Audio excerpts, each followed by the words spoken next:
PRISCILLA NYOKABI ambaye alikuwa human rep pale Nyeri, lakini leo hii ni commissioner. Sasa ni commissioner wa Gender and Equality Commission Kenya. Na pia tuko na GLORIA ORWOBA ambaye anawania kiti cha Bobasi constituency kama mbunge wa Bobasi. Is running for MP Bobasi constituency pale Kisii. Wa Kisii round hii nasikia wamesema kama mama ni Suluhu Tanzania, basi Suluhu pia tunaileta Kenya. NYOKABI, jambo. Jambo. Salama. Tuko salama kabisa. GLORIA. Uko fiti? You're looking good, eh? Thank you. Sharp. I appreciate. No, unakaa rainbow, mama rainbow. Asante. It's a pleasure to have you guys. Naona watu wameamka hapa mapema tayari. Kama kawaida, request on joining, please like. When you like, I get to know that you're watching us. And what you like, please share. When you share, you give someone else an opportunity to broadcast the broadcast. Please like, share, and let us know where you're watching us from. Kama kawaida, lazima tuanze na maombi, alafu tukirudi na kuja kuwapa salamu zenu. Haya, mighty Father, we come before you this morning. We worship you. We glorify your name. Thank you for another opportunity to be alive. We thank you for this program and every other thing that given us the grace and the ability to wake up to. Even as the tacklers go to work, may you bless the work of their hands, and every person who is struggling with something, may you meet them at their point of needs. I thank you for the panelists as they speak to the nation. May they give wisdom and may they edify this country. You start with us. When we finish, glory and honor shall come back to your name. In Jesus' mighty name I pray and believe. Amen and amen. Haya. Anajua NYOKABI ni Mkatoliki, sasa labda yatamaliza na nyingine. Kimtai Vini, good morning. Tetas Kipkorir, good morning to you. Nasaret Kosgei, good morning Gerald, good to see you, my brother from Bomet. Asante sana Beking Junior, some morning. Taklas, good morning. Nels Cheps Murray, good morning all the way from Diane. Emmanuel Serem, good morning brother. Good morning to you sir. Agakifate all the way from Thika, good morning Gerald. Good morning to you. Munga Little Continua from Coventry, United Kingdom. Morning Tim Tackle, tuning in from Coventry, United Kingdom. Yesterday's show was good. It's always good to see serving politicians coming into the show. My take was most politicians are not bold enough to stand up with their conscience because of political expediency. With the current crop upcoming politicians like we have on the show today, mbele tuko sawa. Wakili Karori Karori amepotea wapi? A young gentleman with a brilliant mind. Yeye atakuja Friday. Yeye ni jamaa wa sheria wiki. So natumai ya kwamba hii Friday ataweza kuingia kazini. Jacqueline Chebichi anasema good morning to you all. Good morning Kipkali Arab Kosgei from Rainbow Ruiru Resort. Good morning. Anasema good morning my brother GB. Good morning to you. Good to see you. Kipkali Arab Kosgei. Manuel Serem naona mamsha Cheptap Kibri Reds, glad of you Chebet na Honorable Moses Kebenenyi Ganet. Asante sana watu amke. Machokor Van Eliri. Good morning to you Bekin Junior. Live from Zuguta Marmar. Asante sana to Zuguta Marmar. Mulili David, good morning. Bitok, wish you everyone tuned in a blessed day ahead. Thank you. Emmanuel Serem, Isaac Serem, Leonard Serem, Alfred Quaid Sergeant, Ambassador Australia pale. Na meamushwa mapema. Mkeni John Haemba, good morning. Roger Serone, good morning to all. Silas Mukwa, good morning. Bitok live from Karen. Charles Kangwana the boy from Kisii. Sijui kama mbunge wako ni nani. Sijui kama uko Bobasi, pale Bobasi, peleka kura yako pale Bobasi. Kuna msichana hapa mrembo sana anataka kuwakilisha pale bungeni. Haya, Bora Clement nasema good morning, already tuned in. Say hi to Honorable NYOKABI. Umesalimiwa mheshimiwa NYOKABI. Jared Kimeto all the way from Tapsagoi Ward. Mheshimiwa Tapsagoi Ward nasema good morning GB, let's enjoy the show. Asante sana tu Atarbo Tapsagoi Ward, kijana mwepesi hapo. Jared Kimeto ako tayari kuachapia kazi. Leonard Serem sema niko ndani. Asante sana Leonard Serem from the land down under. Really appreciate you. Charles Kangwana from Bobasi. Kuna kura yako moja hapa from Bobasi, talented boy Kangwana the boy hapa. Kijana talent. Kijana ako na studio kake mahali. You need to go and visit him. Kangwana nitakupa namba yake. Charles Kangwana ni kijana hatari sana. Ako na studio kadogo anapiganga gumzo pale. A community, a small community radio. I think that's what he's doing. Joel Rama, Chairman Diaspora Edition, anasema good morning. Good morning to you my brother. La Costa KE, good morning. Bito, good morning. Kidi Mwaga, wakina some from Langata Current Residents Association, I'm tuned in. Kidi Mwaga, umetoka Nyanza umekuja kuwa chairman wa Current Association. Hii watu ya Nyanza hatari. Njenga Wakangete asema theka wako locked. Asante sana Robins Ruta, good morning. Watching from Mombasa. Emmanuel Omenge, Bitok with Diaspora, we're hoping to join in. Tayari natupa link yenu pale kwenye Zoom, alafu tutapiga gumzo pale. Ndio atengeneza link yenu ya Zoom utaingia. Senator Kipto Eric anasema ndani from Bomet Kiongong. Karoki wa Masi watching from Kayole. Karoki wa Masi ni Wanyeri pia, lakini kwa Kayole. So hii ni kura yako pia. Hiyo nimesha kulipisha. Hii ni kura moja. Haya, ana Beking Junior sama Suluhu NYOKABI. Suluhu NYOKABI tayari ushapewa jina. Jeruda Charles. So good morning Bitok Charles from South Sea. Vincent 6.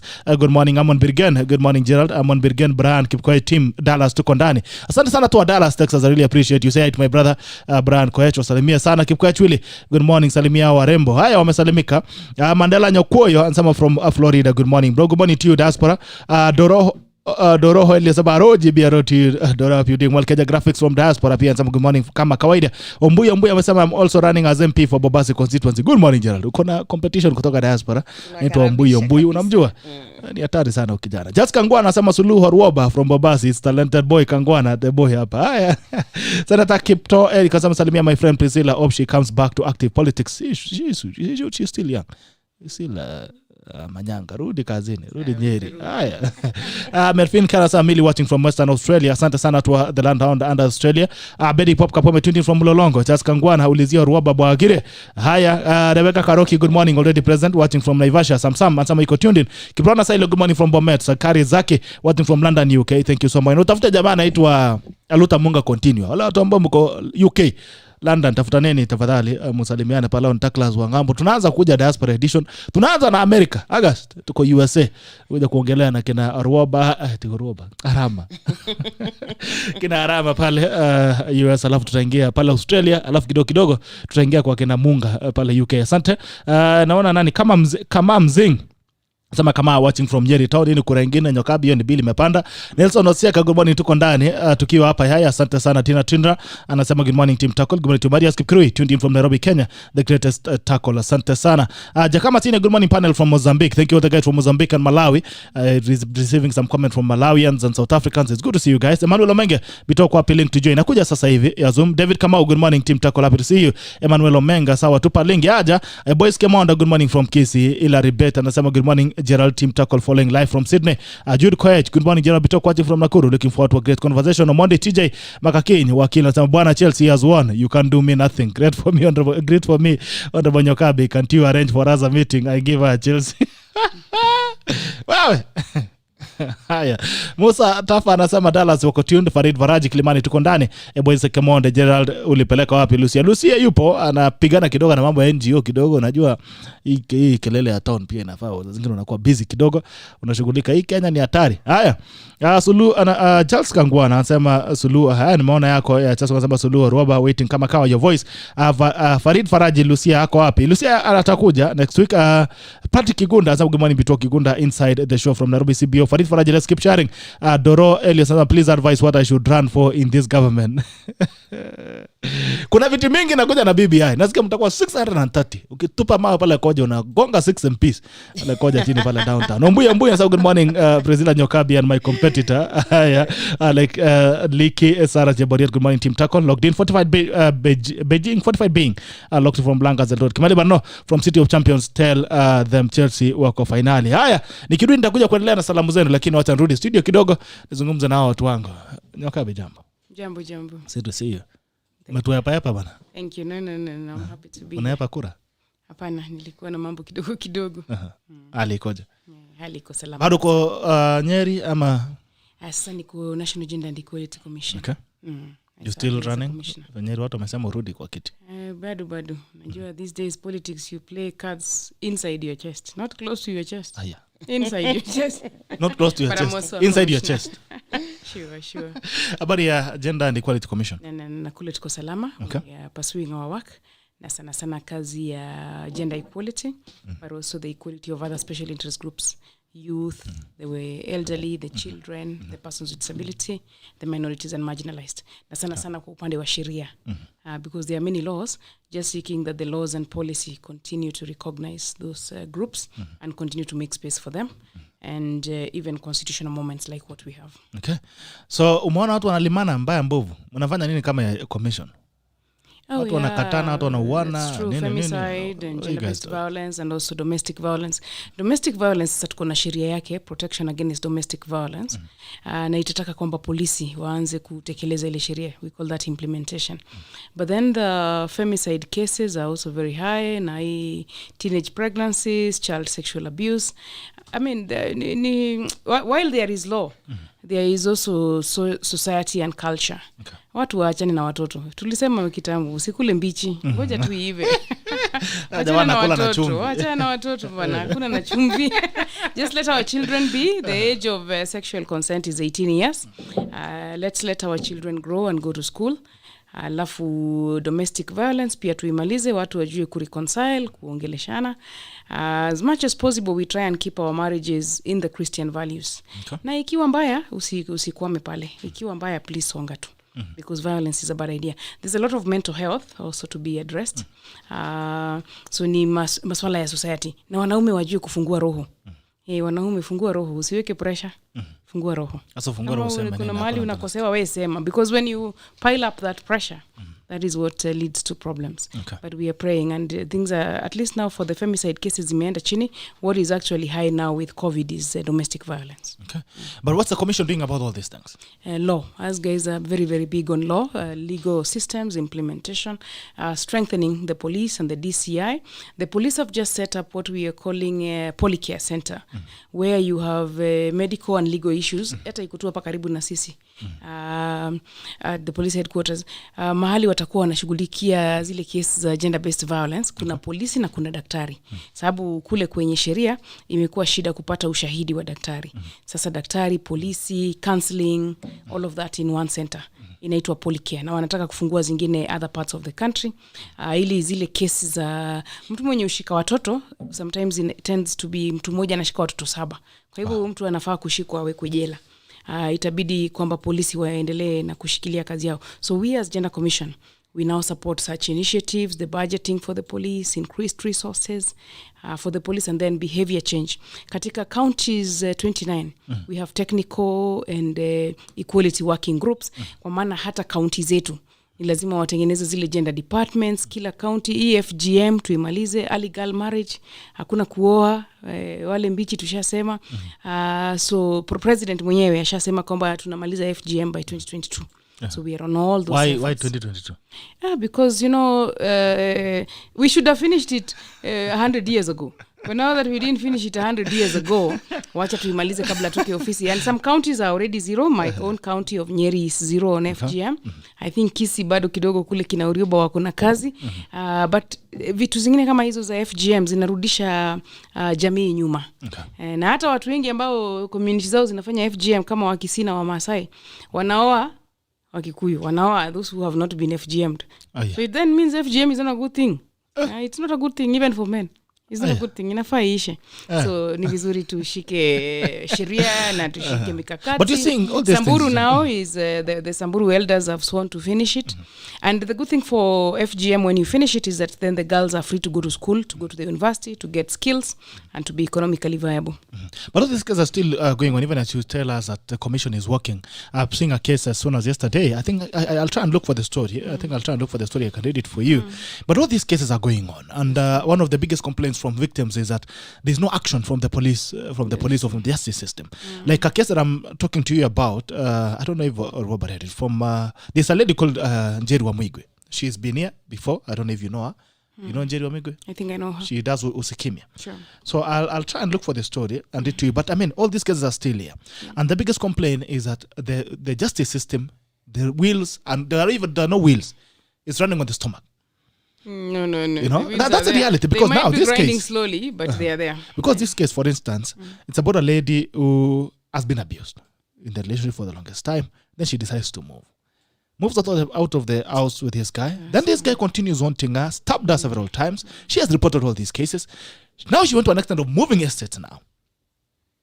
Now this guy yesterday, after several months, I think the guy also moved to the apartment that this lady was in, the block that she was living in. And he has been monitoring her movements. So yesterday, was it the other day evening now? This lady goes to the shop in the evening. Kumbe aliacha mlango wazi, the guy now gets in the bedroom. The lady anafika anapata jamaa kona njora, amemkatakata uso and all this. Now, this is a problem that has been running for the longest time. That's been reported to the police, right? The system is aware, the police system is aware there is a case involving one person. This person has not been apprehended for several months now. She's been tracking this. He's been tracking this chick. Yesterday, the worst could have happened. he could have actually killed this chick. But anyway, serious damages on the face and all that. So even as we talk about, because now we're having a discussion of forming commissions for youth, commissions for this, commissions, even commissions for studios, commissions for media, commission for everybody. I talk about forming commissions. How do we talk about the effectiveness, for instance, of this commission in ensuring that these things go down? Because it affects every other person. You could be the victim next time. That's true. You know, it could be your daughter. It happens to every other person. So these things are happening. And it's happening to the most unlikely people. You know, you used to imagine that maybe domestic violence belongs to the people on the ground, so nobody really cares. But now let's look at the systematic breakdown that we are having. This instant case is a case that has been reported severally. And now the worst has happened. It could get worse. Where is the disconnect within the commission and the police system? No, that's true. I mean, what has happened is that it has taken the country way too long to deal with gender-based violence. But now the country is seized of that matter, and the country knows. We at the Gender Commission have actually put a cost to gender-based violence, and the country pays heavily, including economically. So it is just what we said earlier about the slow progress, but the laws are there, the policies are there through the Ministry of Gender and Public Service. We now have the police. I just told you about the Polycare Center. Yes. I think it all boils down to the police upping their game. Okay. And also that when the reports are made, they are then taken seriously. The DCI, the investigatory. I was myself very, very strong on strengthening the DCI. The Rwanda Bureau of Investigations has very, very clear policies on gender-based violence. Okay. I think that our DCI needs to equally have clear policies and clear action. Actually, what we need is action. One time when we met the Minister for Interior, we were asking for units, like the gender-based violence units, you know, like what they have of anti-terror unit or anti-corruption unit. I think that we also need an anti-GBV terror unit. But a lot of the one for anti-corruption is not working, so I hope terror in a work. We do like the anti-terror. We copy the one that is working. But a lot of work needs to be done. Police pia walikuwa na need. Unajua, the problem with society and culture is that the police are also part of that society and culture. But now there's been a lot of training on police. Now many police officers know that gender-based violence si mambo ya nyumbani na si mambo ya kuongea. Na si mambo ya kucheza. Na sheria pia inazidi kushika nguvu. Hiyo sheria ya domestic violence is a 2015 law. Itabidi tushikilie zaidi. Alafu viongozi wa kina mama wanapokuja bungeni, masuala kama haya ndio wanafaa kushughulikia. When I was women rep of Nyeri, we set up the gender units at the police station, the central police station in Nyeri, so that then you can have better ways of reporting and recording these cases. Sababu sasa zingine ukienda kwa OB and you've been raped, unaitwa we yako ni gani? You know now. Kuna kuwe na mahali ambapo kesi zingine zinashughulikiwa. So we created that gender unit, and that should be the way for all the 47 counties. Okay. Ni kazi mingi na tutapambana na ndio kwa maana huwa tunatetea kina mama wengi waingie bunge, maana hizo processes lazima zipewe fedha, zipewe expertise, zipewe numbers. Ni kazi. Lakini in the meantime, wewe bitoku usimpige mtu yeyote, usimpige bibi. Ukikasirika hakuna vita. In the first place, wewe jirestrain from doing the wrong thing. Na kama unataka unaomba. Usijichukulie kwa nguvu bwana. Na kulipa fare sio reason ya kupewa. Unaweza lipa fare lakini ukose. Unaweza lipa fare na ukose. Haya, nimekutumia story. Kuna hiyo story nimekutumia. Nataka nikusomee kabla sijaenda kwa Gloria. I want to read the story for you. And I want also to listen, Gloria, because you are a woman. I want to listen very kindly. And actually, an incoming woman leader. Now, this is a story. I'm just reading as it has been written by Njeri. This is Jacqueline Karime, pictures used with permission. Jackie was living with a boyfriend of 8 years, Stanley Owino, until sometimes last year when they parted ways. He had been having numerous affairs and had even moved in with a lady who they got a baby with. She moved out and a ordeal started there. Stanley threatening her that would never let her go. The first time he followed her and stabbed her. It was in November. She reported and went to hospital. He disappeared and wasn't arrested. On January 5th this year, Stanley attacked her again and stabbed her in the back, amongst other places. His claim was if he couldn't have her, no one would. Jackie was admitted to hospital fighting for her life. Upon release, she opted to move out of the estate, changed her number, and started afresh in completely new environment. This matter was still reported, and he fled once again. Yesterday, Jackie, who lives on 5th floor, went to buy soda at the shop. She didn't lock her door. However, on returning, she was filled with trepidation, and as she used to check everywhere, The let place was a bedroom where Stanley was waiting to ambush her with a Maasai sword, which he used to slash her face as well as her body. We found out that Stanley had been tracking Jackie and moved to the flat where she was staying and had been monitoring her movements. The police are currently in the house. Stanley had finally been arrested and will be taking plea in court tomorrow. But I don't have enough thanks for, okay. Gloria. Hizi mastori zote. There's a question you asked that we didn't really discuss, the roles of commissions. As we form all these commissions of this, commissions of that, commissions are supposed to be independent agencies of government that actually come in to intervene and make the processes of either legislature, as she's talking about, or other functions within government be more efficient. Now, you'll find, like Stanley, there are so many second time, third time, fourth time offenders. Yani, wale wamekuwa huko nje, wameshashtakiwa, it is known by the public, it is known by the police that this person should actually not be free. But what is happening is that no action is being taken. So you start to understand that it's not only the blame that we keep putting on women, which sana utasikia, especially the most common one. Yeah, if someone goes to report that they've actually been sexually harassed, unasikia kiambiwa kwani wewe umevaa nguo gani? Ulikuwa unatembea usiku kwa nini? Ulikuwa unafanya nini kwa nini? The blame goes to the victim. Yes. Now, for me, and particularly because we are talking about functions of commissions and functions of what, literally, why do we pay taxes? What services are we actually expecting from this government? I want to ask, between the commissions, between the police force, between the legal system, what kind of intergovernmental relations do these independent bodies have? For instance, unapata mtu amekuwa has been reported as a sexual as a sex offender, let's say in Nyeri. Atoke hapo ameflee kidogo, the same person amepatikana sasa huko Kisii. And maybe being reported of a different kind of offense. At what point are we actually going to sit as judiciary? At what point are we going to sit as government and say what we need, just like they are trying to push Huduma number, what we need is an integrated system where it doesn't matter kama utakimbia uende county gani, the moment unafika huko hata ukitumia M-Pesa ama utumie nini, it is flagged because we know that this is a second time, third time, whatever offender na amewekwa mahali. So when I listen to these stories, particularly this one yenye umetusomea, the first thing is that there has been failure to act from the police force. You understand? Because mtu amekustab, umeenda umereport, you are in hospital, I'm sure there were OB reports and everything, you've already taken your medical report the first time. Nothing is happening. You understand? This person is not being traced, ajashikwa, is just walking freely. The second time it happens again, nothing is happening, ajashikwa. Only now that it has hit the media and probably we are making a sensational story out of it is, probably one or two NGOs will pick it up and push that huyo mtu ashikwe. But then, so the failure there, who do you blame? You start from the fact that this lady actually did everything that was required of her. When you've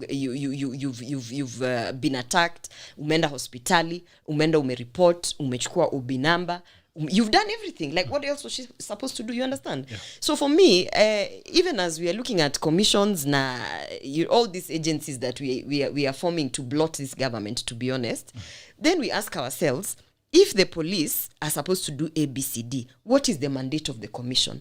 And if the commission is telling us our mandate, we are focusing on legislature, we are focusing on drafting laws, whatever, ensuring that these laws have been implemented. How?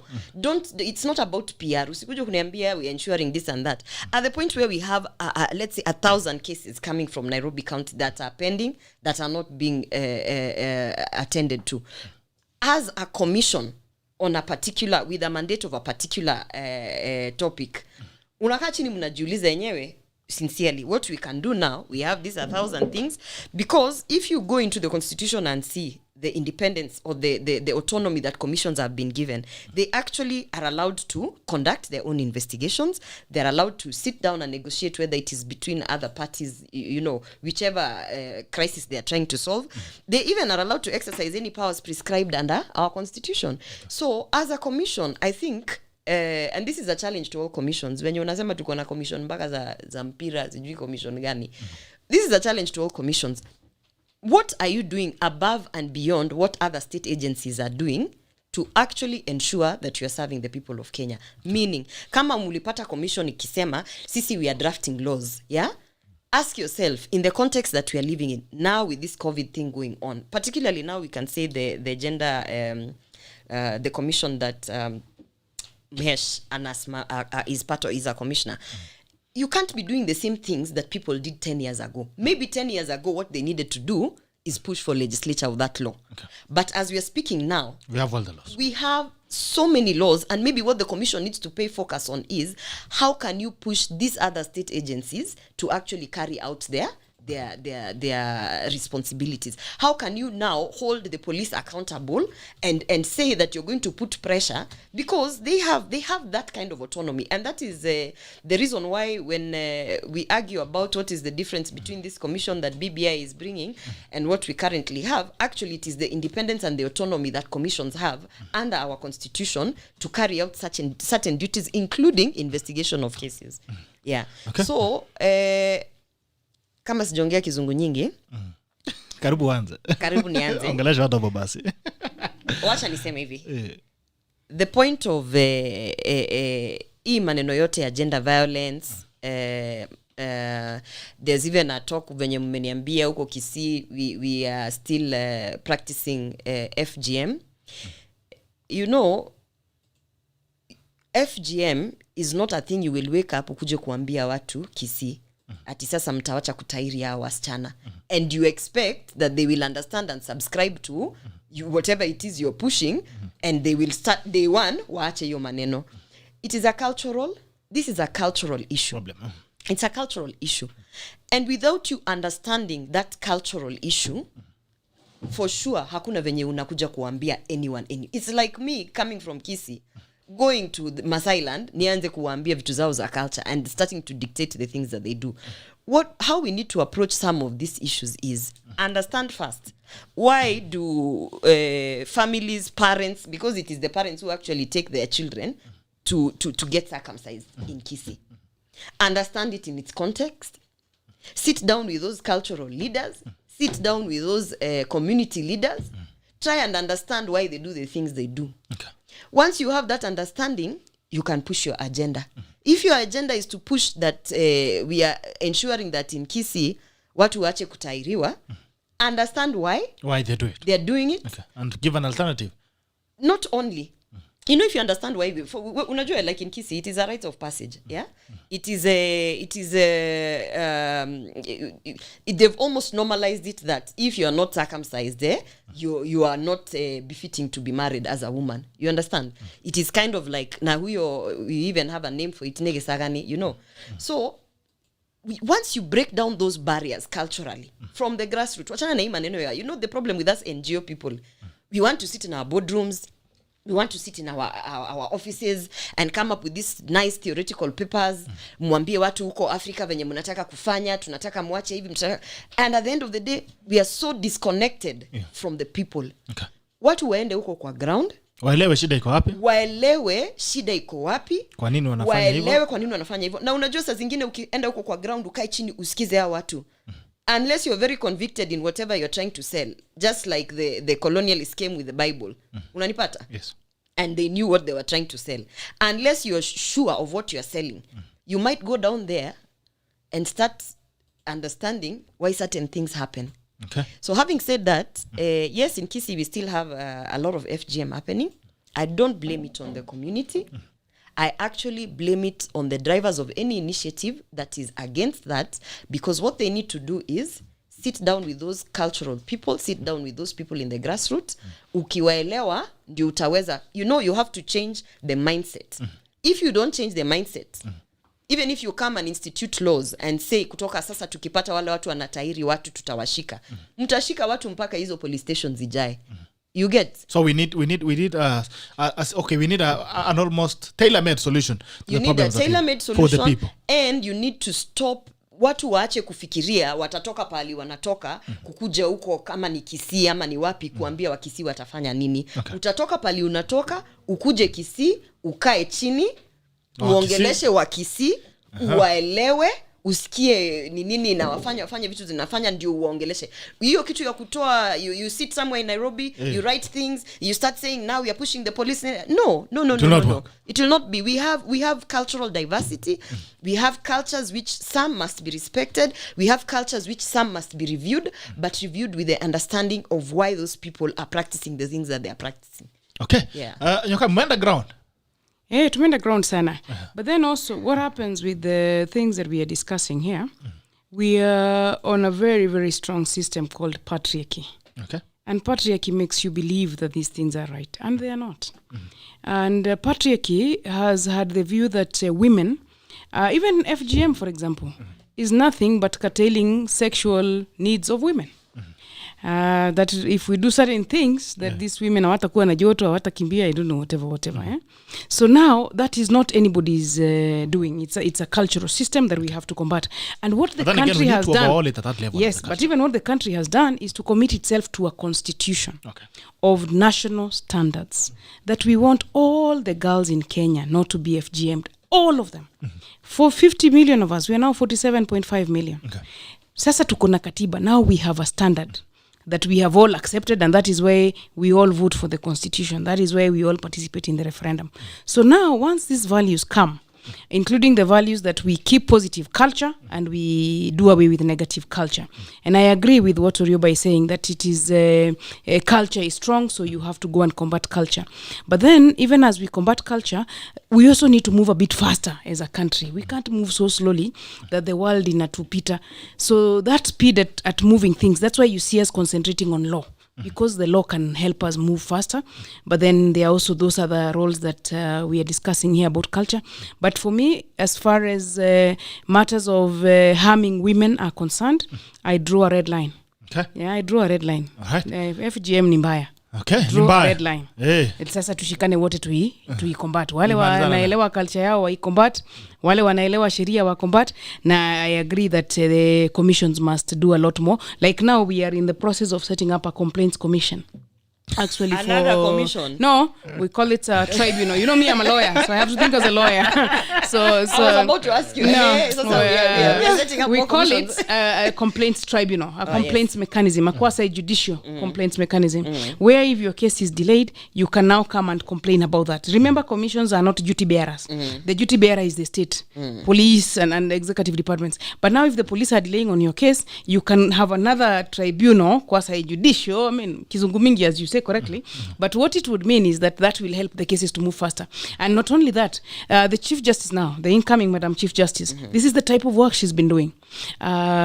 She is the chair of the task force on children and has very, very good proposals around it. Now she has become Chief Justice. Now she has become a duty bearer. Sasa we are hoping that with somebody like her coming on to the bench as Chief Justice, some of these mechanisms and some of this speedy determination of cases will be done. So it's true, it's a lot of English, but we are also a rule of law country. Atuwezi niangalia, Bitok, even if you are a suspect, you have to be taken through the law. You can't, atuwezi tena kubali mob justice. And because of that rule of law system, which is a good system for everyone, the accused and the victim. Lakini sasa the institutions wafanye kazi yao. Alright. Acha niangalie mawazo ya wananchi hapa kidogo. Acha nianze wapi hapa. Okay. Kabla ya roll conversation. Dorodo anasema salimia NYOKABI sana. Masalimika leo kipkwa janza. Good morning, salimia Priscilla. She looks young and beautiful. Okay. Na leo kama utatoka na kesi. Ombuya anasema the solution to domestic violence. The solution to domestic violence is setting up guiding and counseling centers. Eating matunda mbichi, hiyo sheria ifanye kazi. Haya, waache kula matunda mbichi. Elika Skemba anasema good morning team. Watching live from Nairobi. Kuna tenda huko tackle kama za KEMSA. I need to say I did not supply the tackle. I just guaranteed suppliers because I'm well connected and presence of my name is sure to be bet to payment as I smile all the way to the bank. Tabu iko Kenya. Yini mambo ya muradhe. Just kama sama here we should fight this FGM. Simon Ngata anasema this dude is mad, but when she starts talk about BBI, you just talk amesema yuko BBI. So ulitoka BBI ndio. Nilisikia fununu. Ende utatuambia. Omboy anasema FGM can be reduced through education, not the law. The communities practicing FGM need education. Why FGM is a bad thing. Boys kama anasema awareness is key. FGM, if the population is taught and enough awareness will stop to end it. Kama anasema haya. Inapeka Karuki anasema in my opinion commissions. These commissions are formed to give positions to political rejects. Otherwise, they do very little. Mevoki anasema hai Gerald Bitok, there was a story on Tuko on 13-year-old living with disability raped by stepfather and gave birth to a baby. As NYOKABI is something has been done because that's not acceptable. Wow, very sad. Kabon sana sama niko kabisa in Eldoret. Musa Jiben said good morning. Pitok tuned in from Tolom. Say aitumachuma NYOKABI. Sama mawetu wa county. Burugu, that is chairman, IG TRC. Anasema morning tatakol following from Nairobi. Past regards to the great leaders. I agree with Gloria. There is need for integrated technology systems that flags out criminals. NPS had promised a digital OB and the necessary synergy with judiciary and other national government agencies and commissions. Thank you so much, Chairman. Really appreciate your comment. Adversary Mundalo says, the more the imagination that the gender issues mean women issues, the more the problems are divided between men and women. Gloria makes sense on FGM. Government and NGOs concentrate on nice papers that qualify for funding without funding without reality of the ground in mind. Officers in Lavington planning about Quisero. Shida kubwa. Naona pia nani hapa? Okay, kuna jina kuna nini imepotea hapa kidogo. Sijui comment ya dadi imepotea. Haya, naona Musa Jiben sema NYOKABI looking young and beautiful. Nyeri Odhaya tunakutambua. LC Akemoda, generally it's hard to break cultural barriers. It's a long process and so much involvement is needed between the concerned parties. We need so much awareness. Leshamu Roti Junior, morning Gerald Bitok watching from Nairobi. The tackle pass my warm greetings to NYOKABI and Gloria. Let them shed the light of this BBI. Rashid Abdallah Jamasan sama live from Bungoma. Maria Skip, the solution to gender violence is grassroots awareness. Commissions at national level would help because they are disconnected from the ground. I think you've had the comments from watu ambao wanasema ground. Paul Cherop nimekuwa na pale. Aya. Suluhu wazee. Sijui kama ulikuwa umeenda KICC mheshimiwa. Hapana, mimi sikuwa nimeenda KICC maana wale walikuwa wana biashara. Okay. Na ni ukweli kwamba biashara kati ya Kenya na Tanzania imekuwa na shida. Na tunafurahi sana kwamba Suluhu ameleta suluhu. Ukweli yule Magufuli kidogo sijui ni nini tulimfanya. Alikuwa bwana alikuwa anatusikia mbovu kabisa, lakini sasa na unajua nchi ambazo ziko jirani, biashara ya nchi jirani huwa inainua uchumi sana. Sio hapa katika East Africa peke yake. Ukiangalia West Africa kuna ile tunaita ECOWAS. Zile nchi za ECOWAS zimesonga sana. Hata hizi zetu za East Africa itabidi zisonge. Sasa president wetu na Suluhu wameshika safari ambayo inafaa. Do you think it's going to give any benefit and then against that we're going to get? Because I think there's a difference between conversations and policy documents. Because when you look at what was happening in Uganda, people are signing deals. Signing the pipeline deal, signing the SGR deal, signing all these things, the relationship between these guys. They're signing, they were formalizing it, like we have it in paper. In Kenya, things was different. We had a lot of speeches and conversations and a lot of, I mean, how do we formalize this? Because after Suluhu is back in Tanzania, atakunywa chai na asa waliongea nini? No, I don't think that will happen. Because what happens is that our relationship diplomatically was also quite low. So the first thing you do is you take that relationship to a better level. You can't converse when you are enemies, as it were. You converse when you are friends. And I think that's what they were first doing. Build relationship. The ministers have now been tasked to do the rest of the processes. But then some of the agreements were signed. The deal on the pipeline was signed. The deal with the business people, Betty Minor. Okay. So it's up to our ministers now to run a little bit faster. Foreign affairs, we cannot afford not to have trade and good trade deals with our partners. But you're right. First comes the peace and the relationship, and then the diplomatic tools and documents and policies and non-tariff barriers. And I've seen the minister has already posted that she's pursuing the non-tariff barrier within a month. Okay. So itakuja watu wajitayarishe. Tujitayarishe kufanya kazi Tanzania na kufanya biashara. Kama sisi wakili unajua tuko na ile cross border practice. Jitayarishe kutafuta kesi kule Tanzania. Okay. What are your thoughts, Gloria? We have to be careful. There's something happening psychologically. Watu wana underestimate the power of this woman. When a beautiful lady comes into the room and she's wearing a flower on her head and she's smiling, you sort of get that feeling that all will be well. Okay. What we saw yesterday was a beautiful lady coming into the room, looking very beautiful with a warm smile, and suddenly we think that all the doors will be opened. We need to be careful. because, and this is where I actually think this is another form of patriarchy, because had it been a man coming in smiling and telling us good things, bado tungesimama hivi tumuulize alafu sasa wale drivers wetu kwa boda ni aje, sasa maneno ya work permit mtatutoa, you get me.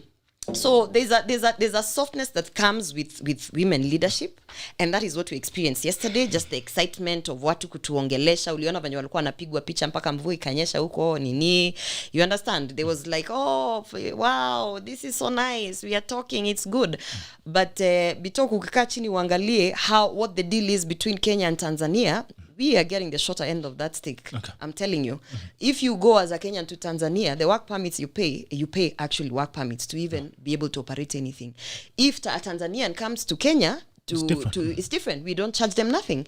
We are talking about in terms of trade, zile taxes wanatuwekea vitu zetu ziingie huko very high. There are things enter here almost based on nothing. So if you come down to, okay, Magufuli was probably hell to Kenyans. Yeah, Suluhu has come, she's smiling, she's taking pictures, she's telling us jokes in parliament. When you come down to the policy, what has happened? Nothing. That is what you hear people saying at yo, so now unajua lazima ametengeneza njia sasa tuna it is us to work on it. But our ministers have always had that duty. You know, whether Suluhu came or not, it is the ministers who have worked on that relationship. Talk about Ministry of Foreign Affairs. Talk about our ambassadors who we are sending to these countries to hold brief for us and sort of open the doors in terms of trade or social and economic status partnerships and things like that. What have they been doing? Were they waiting for Suluhu to come to parliament to smile with us and tell us jokes and how our Kiswahili is horrible, so that now they can wake up and say, haya, sasa unajua Suluhu amekuja, wacha tuongeleshane. You understand me? This is what I think is happening, and I believe Suluhu is a smart, conniving leader. Mwana taifa leo imesema Suluhu aingiza huru box. Exactly. Smart, conniving. She knows how to use her soft skills. From the moment she's very firm. She sounds very soft. From the moment, yeah. She knows her soft. Soft skills is I will come, I will smile, I'll do. At the end of the day, I'll get what I want to do. If I had no intention to change any policies during my trip, that does not change. I will come, I will smile with you. Mtanipeleka parliament, mtanifanya nini. But when I go back, the only message I'm telling you is that is just the beginning of our relationship. We'll pick up from there. We pick up from there. So we need to be very careful of how we handle all. I think there's just a lot of excitement about, we have a woman president in Tanzania, and it is exciting even for us women. But the gains, the policy gains and all that is another story. We need to stay focused. What are the gains? What are we pushing for? By the way, our lorry drivers huko kwa border are still suffering the same fate. Nothing has changed. You understand? It's not like after Suluhu landed yesterday, ati sasa kukafunguliwa pale vitu zikapita. Our trade is still not in a good place. As much as there's a partnership that has been signed yesterday, we are yet to see that being effected. You understand? So, Bitok, again, I will say this, and people should be aware. Yani watu wakae wakijua. Hao wanawake wenye mmekuwa mkiwaangalia ni kama they are nothing. They are just people we can trade off. Those are the people who understand how to get their way. And when we're looking at women in that sense as good leaders, as strategic leaders, as people who understand how to get their way, the same should be applied with our relations with Tanzania. After now all the fun and flair and the photos and all of that, let us go back to the drawing board. What did we really get? You know, when other leaders are traveling to other countries, a president amenda sijui wapi nini akitoka pale mnasikia when South Africa we had the issue with Kenyans traveling to South Africa, and that had to be sorted out and things like that. People were not just traveling to come and smile with us and tell us this is the beginning of a relationship. They were coming to the country to look, what is the problem? Tutarekebisha wapi? Tuna sign wapi? Going forward, what is happening? And I think we are being played. Okay. That is what I think. All right, we are going to get a video on the other side, and then I requested you have your headphones on. There's something I want you to listen to on that regard, on relation between Tanzania and Kenya. It's a conversation from a businessman from Tanzania who wanted to invest in Kenya. And then when we come back from that, I'll talk to Arama. I think Arama is on the line from diaspora. Arama, I want to finish up on that so that when you come in, you comment all through. Please, let me have the video. We from Tanzania have tried to come and invest in Kenya. I came in 2017. I'll give you a small story. I came here in 2017 and I met His Excellency President Uhuru Kenyatta at the State House. And he said to me, Rostam, come invest in Kenya. I said, of course, sir. Why would I invest in South Africa or England or somewhere when I can invest in Kenya? He says, please, what would you like to invest in? I said, well, I think there's an opportunity in gas in Tanzania, in Kenya. He said, please, do it. It has taken me 3 years and I have still not got a response on my investment proposition. $130 million of an investment that I was ready to make. I met obstacle after obstacle after obstacle. Some really sad stories, but I don't want to go into them. But in short, if we don't underpin the relationship between Kenya and Tanzania with investments, the relationship is not sustainable.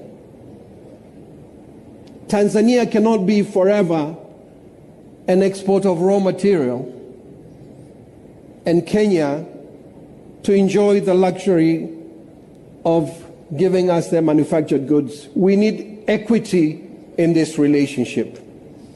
We need a relationship that is beneficial to Kenya and Tanzania, to Tanzanians and Kenya.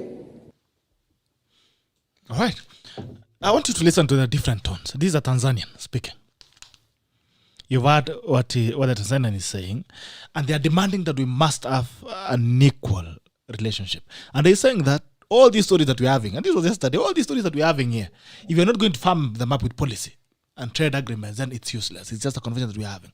And they're saying, they're very firm in what they're saying. Kenya cannot continue giving us finished product while we export our raw products and all that. Now, when you look at the attitude, I mean, the relationship, and I saw this sometimes back with Kenyans who are going to negotiate even deals. They're going to a boardroom every day, the person has a pen and a paper, and the Kenyans have gone just to listen and to bit stories. Now, when you hear about how firm this businessman is being, and also again it raises the question on our business environment. This guy's met a president. It's not every day they meet a president. I'm not sure. I'm pretty sure that even you at the level that you are, it's not every day they meet a president. But you meet the president. You tell him how to invest in your country, in this industry. I've done an opportunity, and I'm going to invest thousands and thousands of US dollars. Now the president tells you, please go and invest. This guy 3 years of trying to invest in the country, millions of money lost along the way. Unasikianga mambo ya 30%, sijio panguza jasho ya viongozi, osha koo ya waziri, all these things. Now, there are those things that raises how we negotiate at the diplomatic level and also how our trade environment is. To an extent that even our economy right now is sinking. You're talking about taking loans to finance a budget. I'll start with you, NYOKABI. What's your feeling after listening to this? No, I'm actually really, really sad. I mean, well, we all know that we have corruption in our country. That's no longer a secret. Mm-hmm. So I think that what the guy is not saying is aliambiwa ona wazee ona sijui fanya hii 3 years. That is really embarrassing. And I think for our civil servants and public servants, that was really, I even like that he had the courage to say it before the two presidents, both our president and the president of Tanzania. And there's something in international relations called reciprocity. You reciprocate. Nikikupa hii leo, na unanipa hii kesho. So I like that our president already lifted the work permits and barriers. Reciprocity will require Suluhu to do the same. So she may not have done it now. I don't know. You know what happens is what we're saying about this relationship, and I'm no expert myself in international relations, but I do know that in international relations there may be several stages, and our environment was so bad that you couldn't even move to the second stage because once. Why did you have the let me tell you, Magufuli, President Magufuli made it clear about our relationship with Tanzania. So now, when the relationship is so bad, you cannot have conducive conversations. And yet both countries hata siku tumafea unafungua mlango because tumetuma fare fungua mlango kwanza unafungua mlango, you knock and the door is opened. And I think that what you see at presidential level happening is actually that. And then now the bureaucracy or the bureaucrats as it were will then now come in. But I'm personally happy with the president's Pan-Africanist view. Remember, this is not just Tanzania. We are looking for free trade area within the entire African region. So the same environment that allows our products to move. Like here in Kenya, I know why the businessman was complaining, must be Bidco. Because of the finished products by Bidco. But then we, knowing the number of people Bidco employs, must support that pursuit of trade. So reciprocity, CC corruption, tumalize, so that we stop being selfish, especially our bureaucrats. Allow investors to come to Kenya. There is no other way, because investors are jobs. And we have so many young people who are unemployed. So this one who said 3 years hajakubaliwa, surely na waziri alikuwa hapo, should now make it sure that within a month Dangote kama ingome ningetangaza ningesema NYOKABI kuanza kampuni nani hapana mwezi mmoja waziri na tuko na PS mzuri sana, PS wa hiyo ministry inaitwa PS Weru. Hata ameandika pia barua nyingine ya mandizi. Ameandikia Council of Governors kwamba we got a deal to send bananas to Korea. Then we don't even have enough bananas. Surely itabidi tufanye kazi. And then I like what she had raised about the intergovernmental, interagency approaches.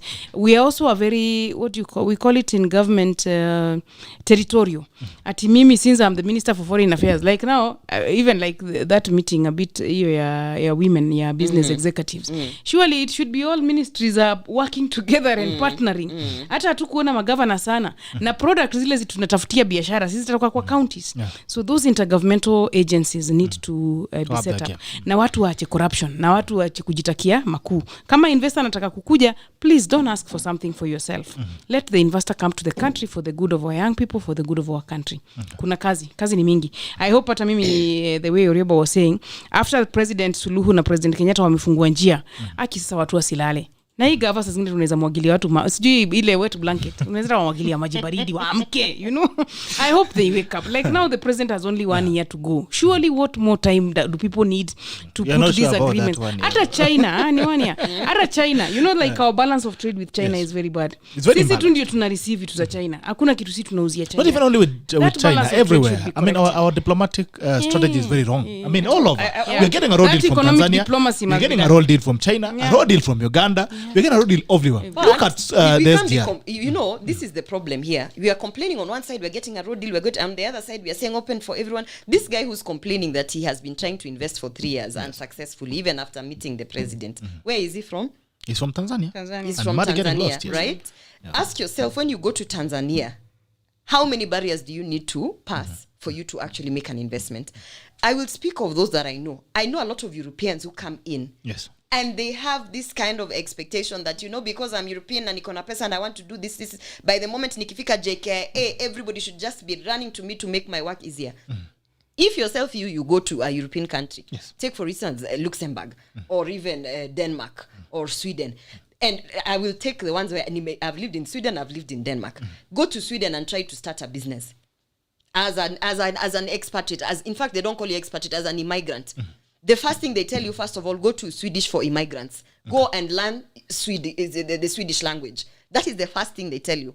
In order for them maybe to even give you a document for you to be able to walk around and get a bank account. You hear me? So when sometimes I hear foreigners complaining that, you know, the environment in Kenya is not conducive for me to place my investment. I have been trying to do for 3 years, to do for 10 years. Everybody keeps asking me for a cut and whatever. In their countries, in these countries where they are coming here entitled, because you have money, and why don't you take your money to Sweden? That money that you want to bring from Sweden to Kenya, because you have money, you want everyone to run to. They even start telling you, can you imagine? I wanted to open a production plant that had 600 employees, and I couldn't even get the Ministry of, let's say, Energy, because due to come and put for me a substation. I wrote a letter. There's this entitlement that comes with these investors, especially when they are looking at a third world country, and particularly Kenya, that if I'm coming with my money, everybody should be rallying around me. Doors should be opened. I shouldn't be charged my work permit.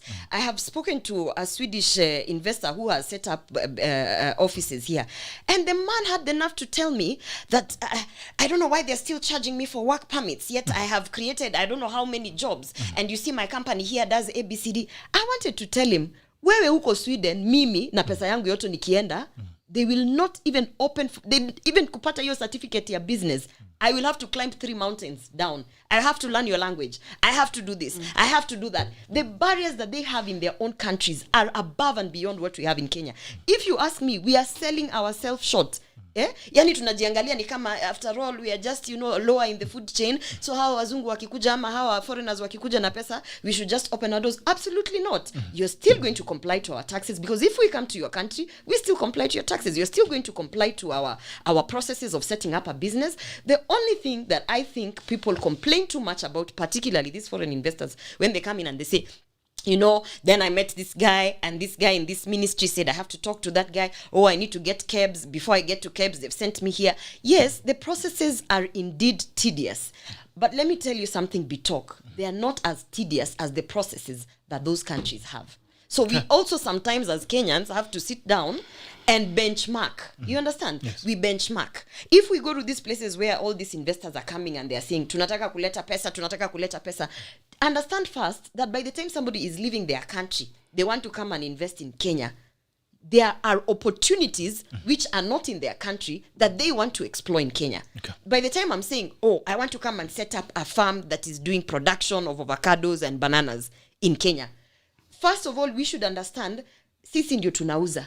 Sisi ndio tuko na product. Sisi ndio tuko at the upper hand of that negotiating table. And that is that question you've said that watu wakienda kwa negotiation, unaona Wakenya wameenda wamekaa hivi wanangojea kusign. Because they don't understand the value that we put up there. They don't understand the premium value of the items that we have as a country. When you go to tourism, the kind of products that we have, that we are giving for almost nothing, for free. So I think the mindset should change. Me, if you ask me, mtu akuje hapa aseme, nataka kuleta, I don't know how many trillions, and so the cost of business should be made easy because now that entitlement cannot be practiced in China. If you send that person and tell them, go to China and start your business, they won't. Watakwambia, if you send them back, go to Europe and start the business. If you tell them the terrain in Kenya that is making it conducive for your business is the same as the terrain in Dubai, go to Dubai. In Dubai, for you to have your business, kitu ya kwanza, kwa hiyo ownership, lazima mweke Mwarabu. You understand? So, just because as Kenyans we value our products, we should not be castigated for the same. We should not be told, at Yapa Kenya it is difficult. And it's not about bribery. In other countries, they call it agency fee. You go to China, for instance, you try to set up ABCD. They tell you, lazima partner na ule, unalipa hapa, unalipa. How come kwa tuiti bribery?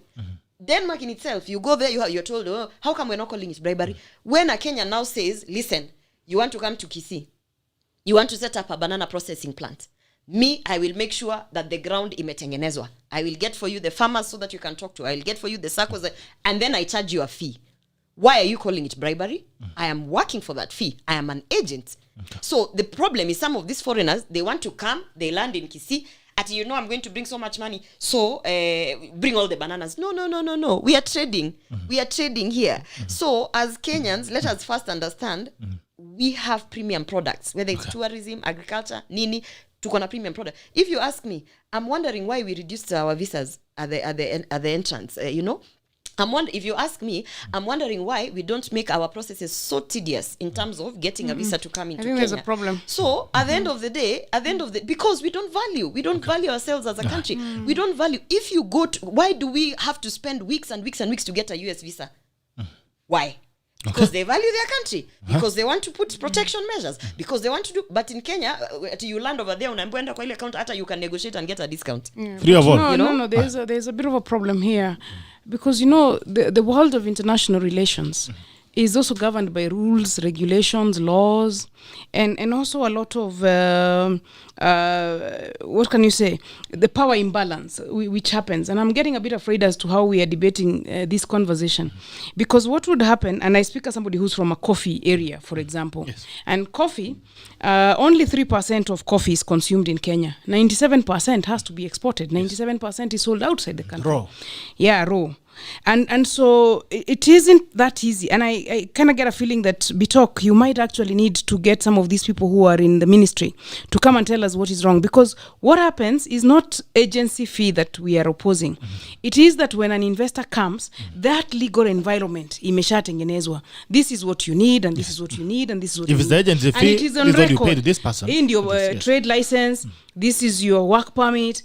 So that you don't pay anything else out of those laws. We have a state agency called Kenya Invest. We have Kenya Invest. Which the whole mandate, for everything you're talking about, Can Invest but then again, the Ministry of Foreign Affairs, is not working. It means it's not Ministry of Foreign Affairs, your Foreign Affairs policies, your Ministry of Trade. So, and you know, like I like the point about the protection of national interests. Human rights, you also make sure that your people are not abused. You make sure that our laborers are paid well. You make sure that our labor laws are followed and all of that. All those are subjects of conversation that I think happen before an investor is allowed to come. But there is also a certain level of cost of doing business, which is where we get measured internationally. Remember, the cost of doing business is an international index. Absolutely. And you really must make it easier for investors to come. And investors are positive. Let me tell you, countries that don't allow investors, they don't grow. Here in Kenya, counties ambazo zinakataa investors waingie, those counties will not grow. You grow because somebody else has capital and is bringing that capital to you, and you provide labor and you provide the raw materials. There is nothing wrong in that. For especially for here, like you know, with the Chinese, and I see the complaints about the construction industry, how much the Chinese have controlled that construction industries. So the law, like what it has done on roads, is to say 1 billion and below, you allow the locals to first bid for that. 1 billion and above, you then allow the international contractors to come.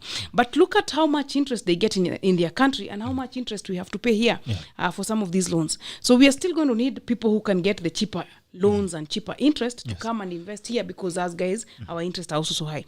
But I like the point of protecting national interests. When we allow the products to come, we also don't kill our farmers. Even now with Tanzania, we shouldn't allow products that come here that also kill our farmers. Protection of national interests. That's but something that's happening area, wacha tuachie. So this is the one time that I will say that government has actually tried to open up that space in terms of making it easier for investors to come in.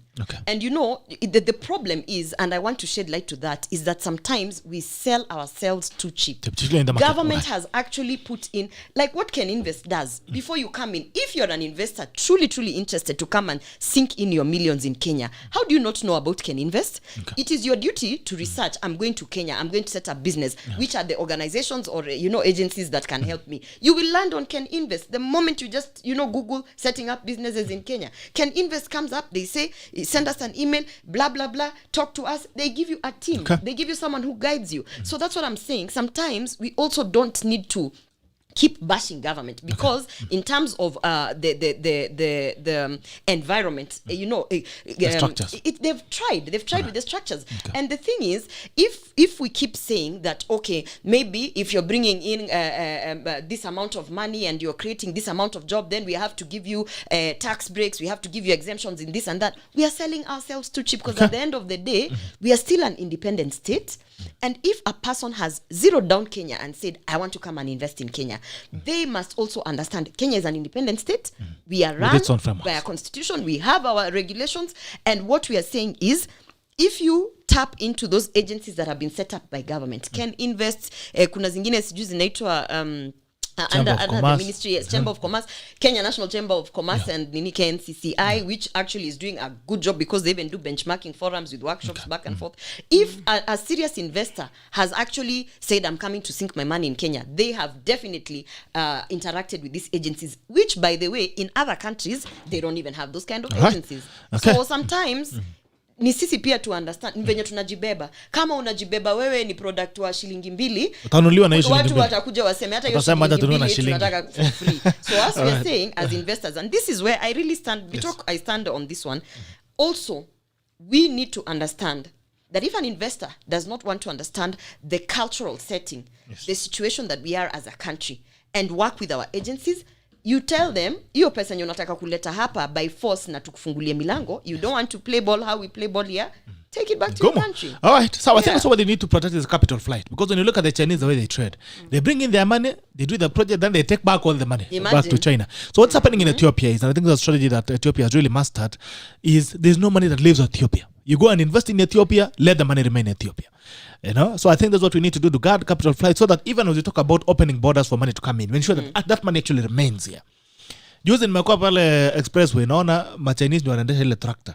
Sasa hakuna madereva Kenya. Njoro haizi endesha kitu.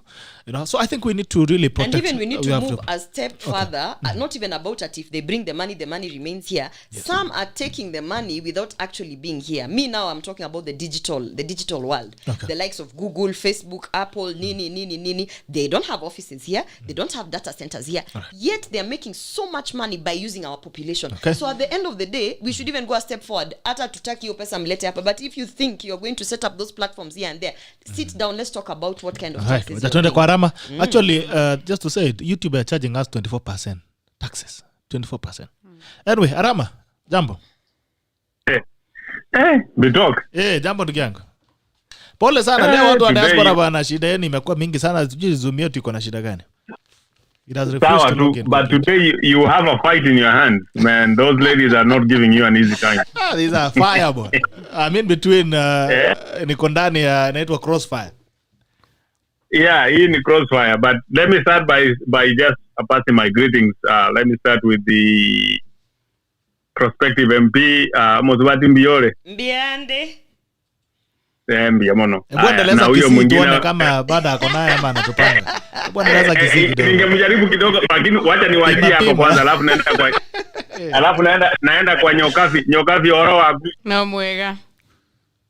Unaona sasa, me I am multilingual, I know every language. Ndio nasikia sasa.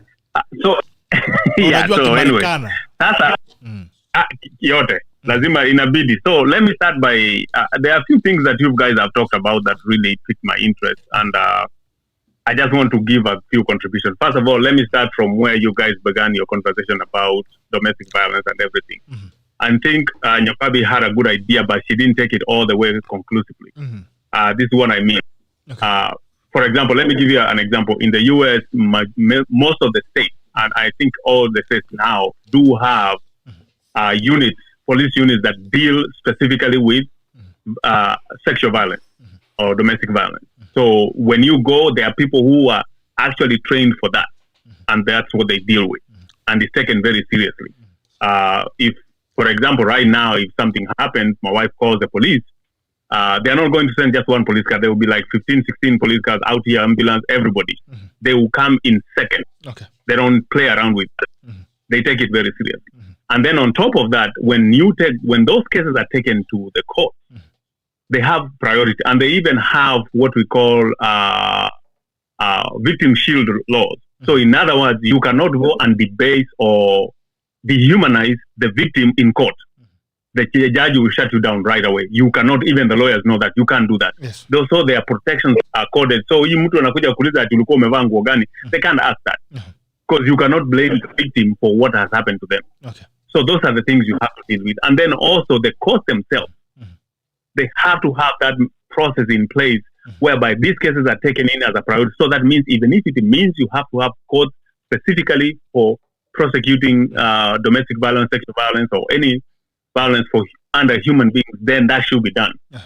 And then the other thing is, you cannot give somebody who was like the story you read, this person actually almost killed somebody. Yes. And you will be surprised how many other cases. Remember, even one of the guys who was being judge who was being interviewed kwa ile Supreme Court judge, alafu anasema ati he saw that the guy, because he had an issue. Did I lose you? Oh, okay. I'm here.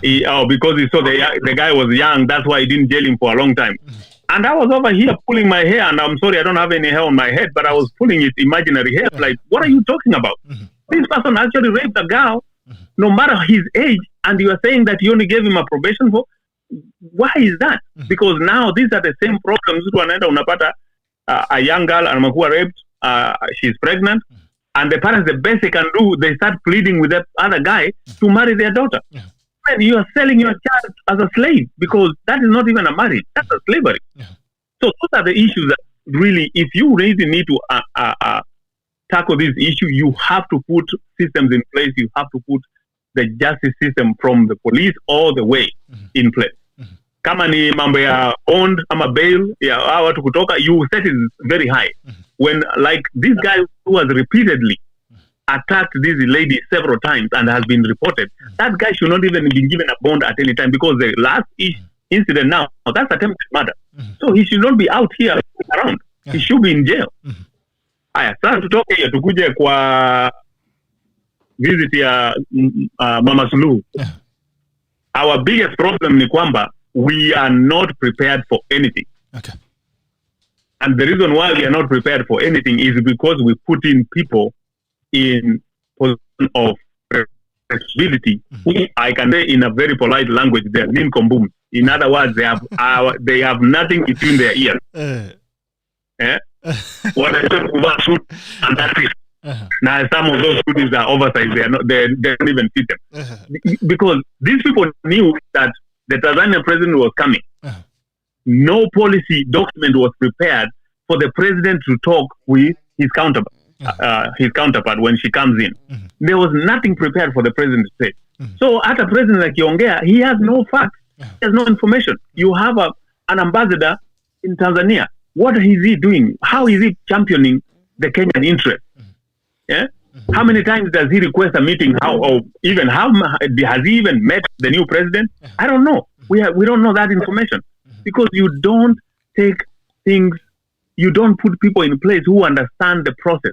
And even if, sometimes the ambassador is a political appointment. Yes. But the people who run the ambassador's office, the office there, whatever they are, the embassy, you put in people who are technocrats, who understand a diplomatic relationship, someone who understands trade relationship, investments, and all those things. You have to put people there who understand, so that these are the people who speak. The ambassador is here to represent, whether he does a good job or not, but at least he's there. But the people who do the work and the behind the scenes, those are the people you deal with. So that's where we are actually failing. She came, she saw, she conquered, and she went back. She left. What did we get? Zero. Yeah, we didn't get anything. Even if you say, we laid a groundwork. We have a groundwork already laid down. It didn't start with Suluhu. It didn't start with Magufuli. It didn't start with the other president, Mkapa, or anybody else. All the way, we can go all the way back to Nyerere. Yes. So we had processes in place. The only thing is, we get to a place, we abuse the systems, and then they don't have a choice, they shut us down. But even when they do, for example, remember the wamama wale wa Masai border who crossed the border wanafanya biashara, they used to do that for years. And then all of a sudden they are arrested. I didn't even hear a statement from the foreign affairs ministry about that issue. It's the governor Ololenku who went and bailed those mamas out and paid the money to get them out. Why would he even get to that point? Yes. Because we put people who have no idea what they're doing. They're just there to earn a paycheck and loot and steal and do everything and go home. That's it. We have problems. Now, we move again to the issue of investment, of the video you played about the investment and all that. To a large extent, I agree with the lady Rioba about the issues of putting system in place whereby we value ourselves. We need to value ourselves. Because, we talk very well. Yes. Even right now, I know of a story of an issue where this young man, I think it was a young man who led a delegation from the US for a meeting in Kenya. And for us, if I go to the office where my boss, and if we are sitting in a meeting and my boss goes to the coffee table, there's coffee provided or tea or whatever, he will go and pour and he will ask if I need a cup and he will bring me a cup. It's normal. My boss can do that. There's nothing wrong with that. But the problem is kwamba when this young man, he went, these are his guests, amewaleta, but he's the one leading, but they didn't know that. He started serving the people there, do you need water? Do you need this? And which is courtesy, common courtesy. If you come to my office and we're having a meeting, I'll ask, what would you like? Can I get you a bottle of water? Can I get you some juice? Or what would you like? We have iced tea, all those things. I will tell you what you have and then you decide. And I will give you that. And then all of a sudden, on our side, Kenyans wakaanza kuoda huyu jamaa, we niwekee chai yangu hapo vijiko mbili ya sukari. Huyu mwingine sijui nini. And then started, the person they were ordering when the meeting started, and then the worst part is the security was stopping this guy to come into the room where they were having the meeting. So watazila amesabu hapo, watu wanaenda sasa kukaa chini waanze mikutano. Security anamwambia ati wewe huwezi ingia. Wewe ni kijana wa chai. And then the other person said, what are you doing? That's our boss. We don't even realize our own potential. We talk, you come here, we have people who are managers, who are people who are directors from Kenya. People who do a lot. My neighboring state here in Tennessee, I have a Kenyan who was appointed by the governor in a very senior position in the state. Policy making position. Alileta watu hapa hivi kukuja, instead watu wanakuja mkutano, wanaenda shopping. You've been called for a meeting and then you just go shopping, and these are government officials. Now, what are we doing? So, hello? I agree, but on the other hand, the problem is yes, I can hear you, Rama. You're breaking a bit, like nakusikia. Yeah. Okay. So remember this, the ARV issue. Yes. There was a donation given. We talk even now, those drugs are still at the port because somebody was demanding a tax. Now your tax is just what they were saying in paper. They were demanding more money for them to release. You have to bribe somebody to release. So there are some things that I agree. Trade licenses and everything else, you need to put those things and get them implement and make sure that our people are treated right. Okay. But then at the same time, you can't uwezi kuja ambia mtu oshea waziri ko mkubwa pande hii anataka kalamu yake aiandiki vizuri, lazima anunuliwe kalamu. You know what is unnecessary steps for what? Okay. So that is where we are failing. That we actually even when you value your country is two ways. I value my country that I don't want people to come in and mistreat us and take advantage of us. Okay. But I also value my country where I can recognize an advantage and allow that person to come in and follow the rules and regulations that we have laid in place and make it the process as seamless as possible for him to invest. Okay. People come and invest in the US. You can invest. By the way, you come in the US and invest, I think at one time, either it's Canada or US, where you put in $500,000 US. They give you an automatic green card. Okay. So they recognize your impact. Yeah. And they will welcome you. Okay. Yeah, you are given tax rebate. I can tell you, Toyota has a very huge plant in my state right now. They were given tax rebate for 10 years. Tax rebate. The citizens of this state will be paying Toyota that money until they start making for 10 years. Okay. So you can still give the tax rebate as long as this person commits to have the industry for more than for a certain period, because then you calculate, after 10 years we'll break even because you'll be paying taxes. Yeah, you get your money back. Okay. But the problem is we don't make calculation. That's where we fail. All right. Asante sana. Na pia kuna Joel. I'll get back to Joel in Canada. Joel, jambo. Good morning. How are you? Good morning to you, my brother. How are you? I'm doing well. Corrections. I don't know why you never get where I am at. I'm in Australia, a city called Sydney. But you keep moving around, man. Kidogo wanaambia kwa Canada, kidogo kwa Australia. There's a time I said you're in Australia. You said no, you're not in Australia.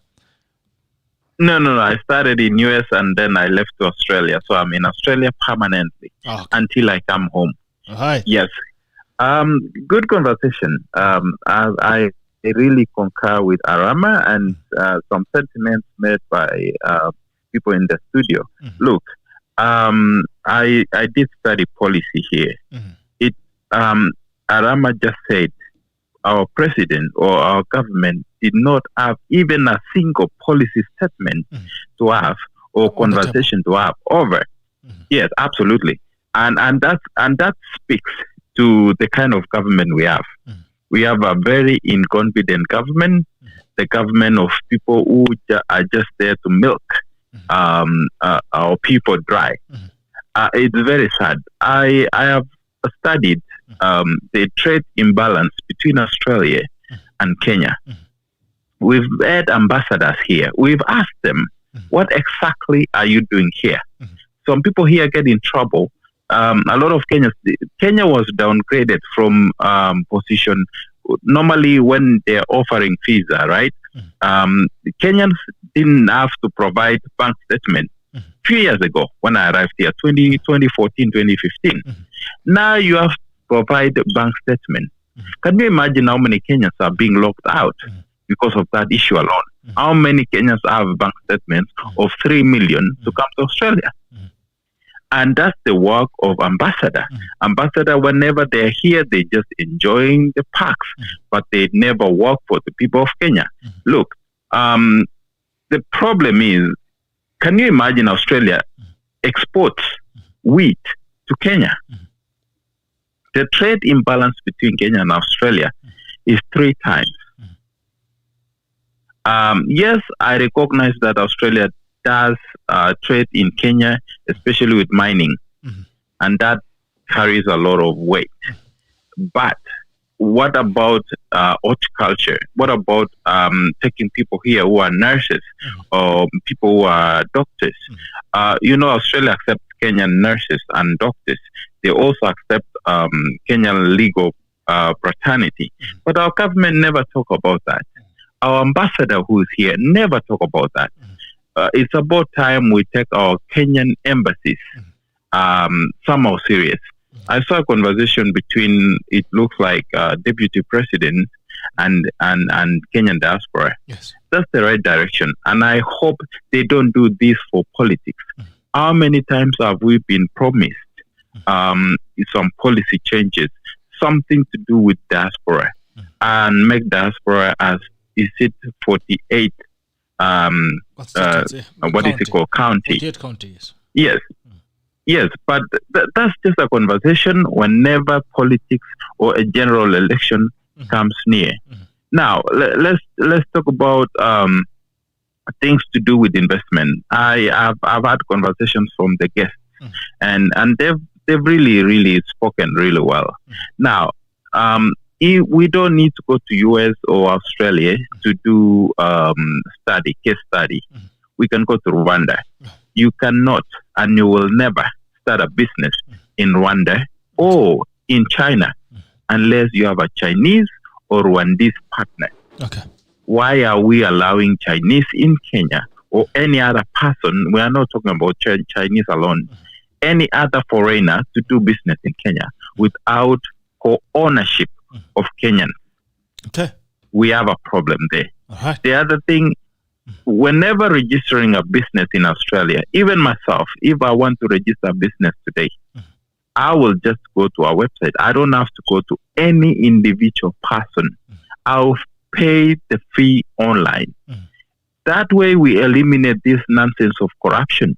It's thievery. I don't know why we call it corruption. It looks like corruption is somewhat enticing. Yeah. Yes. It's thievery. We're stealing from the people. Absolutely, yes. We need to stop that. Okay. So we need to register businesses online, be able to follow all the process until the business is registered, established online. We don't have to interact with people. And that's how we eliminate some of this corruption. Okay. We must demand that any person coming to Kenya to do business, they must have Kenyan people, and until certain amount of money, of course, that they must have a Kenyan person, and they must employ this number of people in Kenya, or at least Kenyan citizens. Okay. That's the only way we'll solve our issues. All right, my brother. I will leave it there, but it definitely will continue with conversation. Yeah. Thank you so much. I'll get back to you after tukisharol tukiingia siasa kidogo. Wacha nitembelee watu wa YouTube. Na watu wa YouTube, Joel Kibensa, good morning to you, Joel. Nani mwingine pia hapa. Ila Bensa, good morning Gerald and team. Christopher Sam, good morning GB. Christopher Sam, mtu wa plantation pale America. Zamani kusikiza tu niko plantation my friend. Haya, chapa plantation. Martin Warui, good morning Gerald. Martin Warui from Kasarani. Masi Omenge. And some of this must be waiting for the link to engage your guest. I'm waiting for you. I also need to find you found a small alternative mahali. So Masi, I'm waiting for you. Naona pia nani Joel Martin Warui anasema good morning Martin Watt from Kasarani. Asante sana Masi Omenge nishaona yako. Active Stena good morning live from Kipchabo. Chris Kamau Bitok, thank you for bringing Gloria. She is my pal. She speaks her mind and very intelligent as well. David updates, you need to invite Cecily Mbarire. She is strong in politics no matter which divide of the politics she is in. Sisi hapa tutaki kujua uko divide gani, uko divide ama minus ama multiply ama nini ya siasa. Is an open forum for all. So Cecily Mbarire karibu sana. David anasema you need to invite Cecily Mbarire, strong in politics. Okay, I think that's a comment that has repeated itself. Anyway, tukienda kabla hatujatoka mambo ya Suluhu, the deputy president was conspicuously missing. This officer said that he was not invited. As we are talking about building diplomacy across the borders, what are we doing with local diplomacy? You know, Brent Kongera anasema good work Bitok, great work Bitok, asante sana. And some of the convention is great from the great elites from abroad. I guess when you go out there, brains are structured out of tribal lines. Kabisa, ukifika huko akili inapanuka. Unajua ni where you've lived in diaspora. Ukipata na mtu tu mwenye anakaa Mkenya hivi. Hey, hata unaweza vuka streets mbio sana kwa nama uone kale kabandi ya mkono ile we always used to say when you see ukitembea pale kwa supermarket and you see a black person munakuanga na the black person nod kama sasa the president was conspicuously missing as we building diplomacy across borders. What's happening with the local diplomacy? The office said he was not invited. Well, if the office said he was not invited, then I guess he was not invited. Who are we to say anything against what the office said? That's why I'm saying we have to be very careful. What we saw yesterday could be just a lot of public relations. Yeah, my Mhesha ameongea juu ya international relations, which you're saying she doesn't know much about international, but me, I can tell you I know a lot about public relations. And we need to find out, was this just a public relation kind of thing to give people something to talk about? At the end of the day, if we cannot even follow the proper protocols of ensuring that we are at peace and we are in a very good space with our neighboring country, and that means that everybody who's in that government should be a part of what is going on, which we saw that the deputy president was not invited, then are we really being honest with the Kenyans about what policies are going to be, made effective, or about what we are going to get out of this visit? So mimi ukiniuliza hapo ndio shida ilianza. Because there is a chance that the deputy president is going to be the next president. And Suluhu is now amebakisha akona miaka ngapi zimebaki sasa? Miaka 4. So even if I was her, in the spirit of ensuring that we have proper business continuity, because we are going to a general election next year, and the people that you have come to see as the president of Tanzania are probably not going to be in the next government. You understand? So I would also be thinking, well, they might be having their internal wrangles. Ni kama wewe na brother yako mkikosana kwa nyumba, lakini sasa mgeni amekuja, mgeni hana haja na hiyo kukosana kwenu. Mgeni amesema yeye anakuja kwa boma ya so and so. And so they would just like to speak to everyone who's there. So I think you have to come out and smile. You come out, you smile, but there's a very serious let me say there's a very serious build up, particularly because we have 15 minutes to the next general election. If this tug of war between the president and the deputy president does not come to an end very soon, it is potentially going to be a sort of springboard for a lot of other negative things. To have a whole president from a neighboring country where we have a lot of diplomatic issues come in to visit and sort of say we are straightening. This president was even taken to parliament to go and address our elected members of parliament. How then are we saying that we can ignore the fact that the deputy president had nothing to do with this state visit? You understand? So I think, in all fairness, His Excellency Uhuru Kenyatta might have issues. He might also be playing his political cards, with the handshake going on and everything. But sometimes somebody needs to be the bigger person and say, hey, hiyo ujinga yetu tuko nayo hapa kwa nyumba, skiza. Kuna huyo mgeni anakuja, so we are going to do ABCD. Yeah. So, and if you're the deputy president, surely, under a sitting elected president and you have not received an invite, who are you to go and bulldoze your way? You understand? Because you can imagine if William Ruto decided, me amta nikazia, and he takes his convoy and he tries to go to, parliament or wherever the hell, these people were, we would be sitting here discussing how William Ruto bulldozed his way to whatever, how William Ruto is undermining his boss, how William, you understand? It's like a catch-22. You are doomed if you do, you're doomed if you don't. So I think being the president, His Excellency Uhuru Kenyatta Muigai needs to understand that the country is bigger than his fight with his deputy. Okay. He needs to understand that we have 15 months to the general election, and such small gestures, such as not inviting your deputy to a function where we have a president from a neighboring country which we are trying to resolve issues with, then as much as you think that you're just going about your business, what you're actually doing is you are particularly responsible for inciting Kenyans towards a certain kind of, path.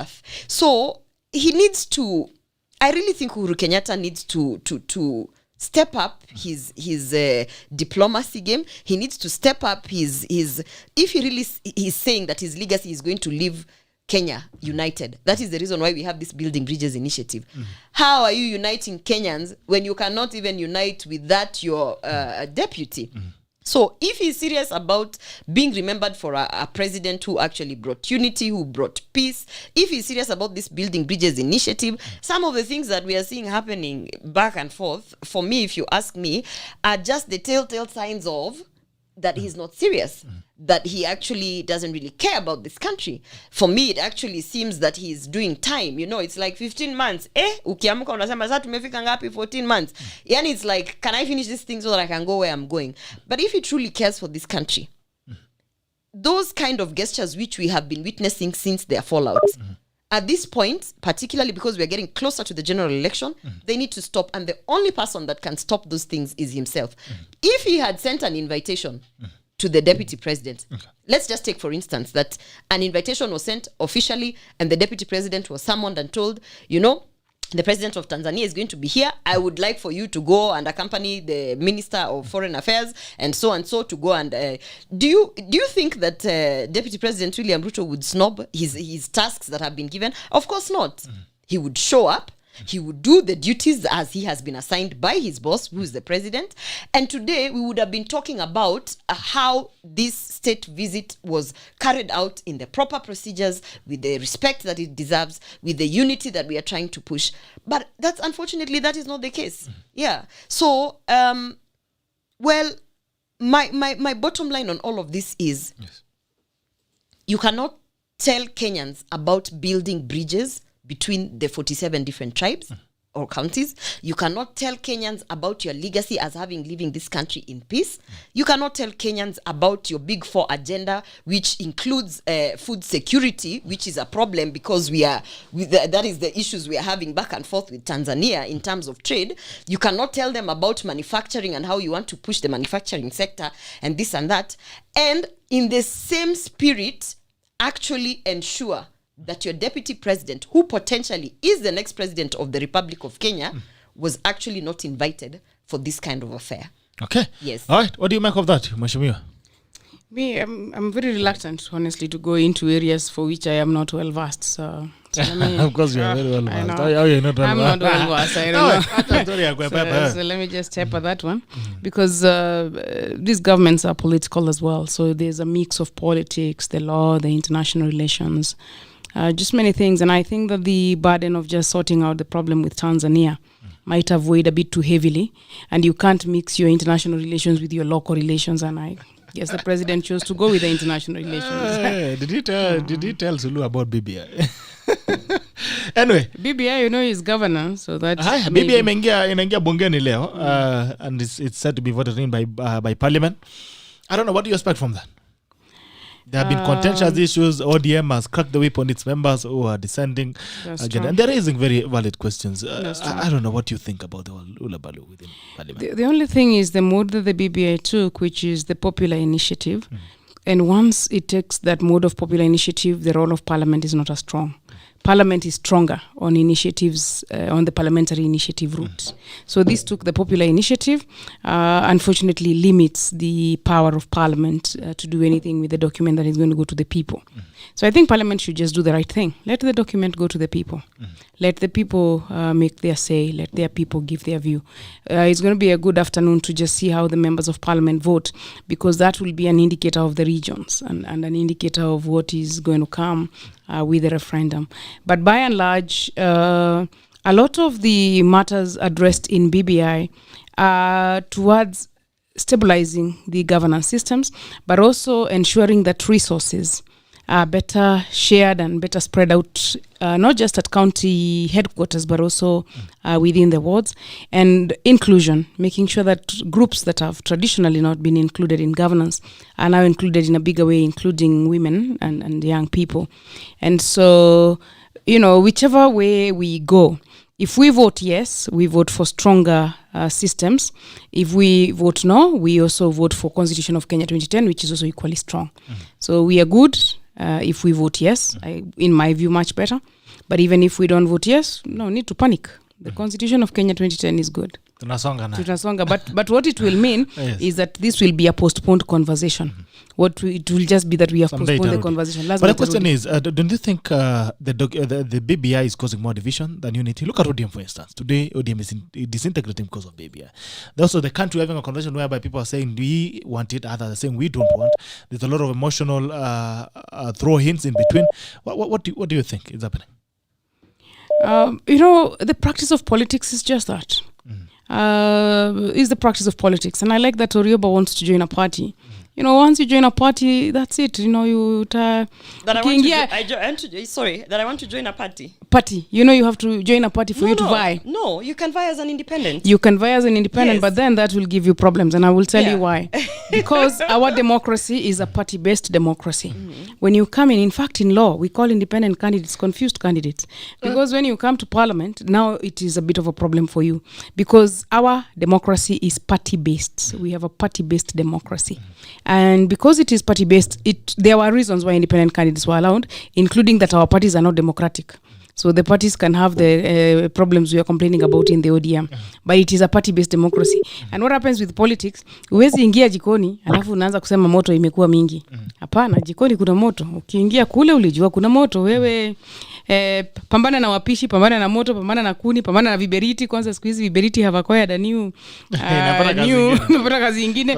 Ukiingia jikoni, please wewe pambana na jikoni. Lakini ORWOBA ni ukweli, you can be an independent candidate, but ukifika kule bunge, sana mambo ya bunge yanaendeshwa kwa chama. The ruling party and then the opposition party, and then when you go to committees, you actually have to listen to your whip. Like the matters we are discussing now, for example, in international diplomacy, each party will give us what are their views on international diplomacy. And I like that the deputy president has already said that conversation with the diaspora. Then the opposing party will also give us what are you going to do about our relations with other country. When you go to Parliament, you are now helping your party fulfill those obligations and fulfill the promises that it made. Even what has happened with our independent candidates, when you come, you have to choose which side you belong to.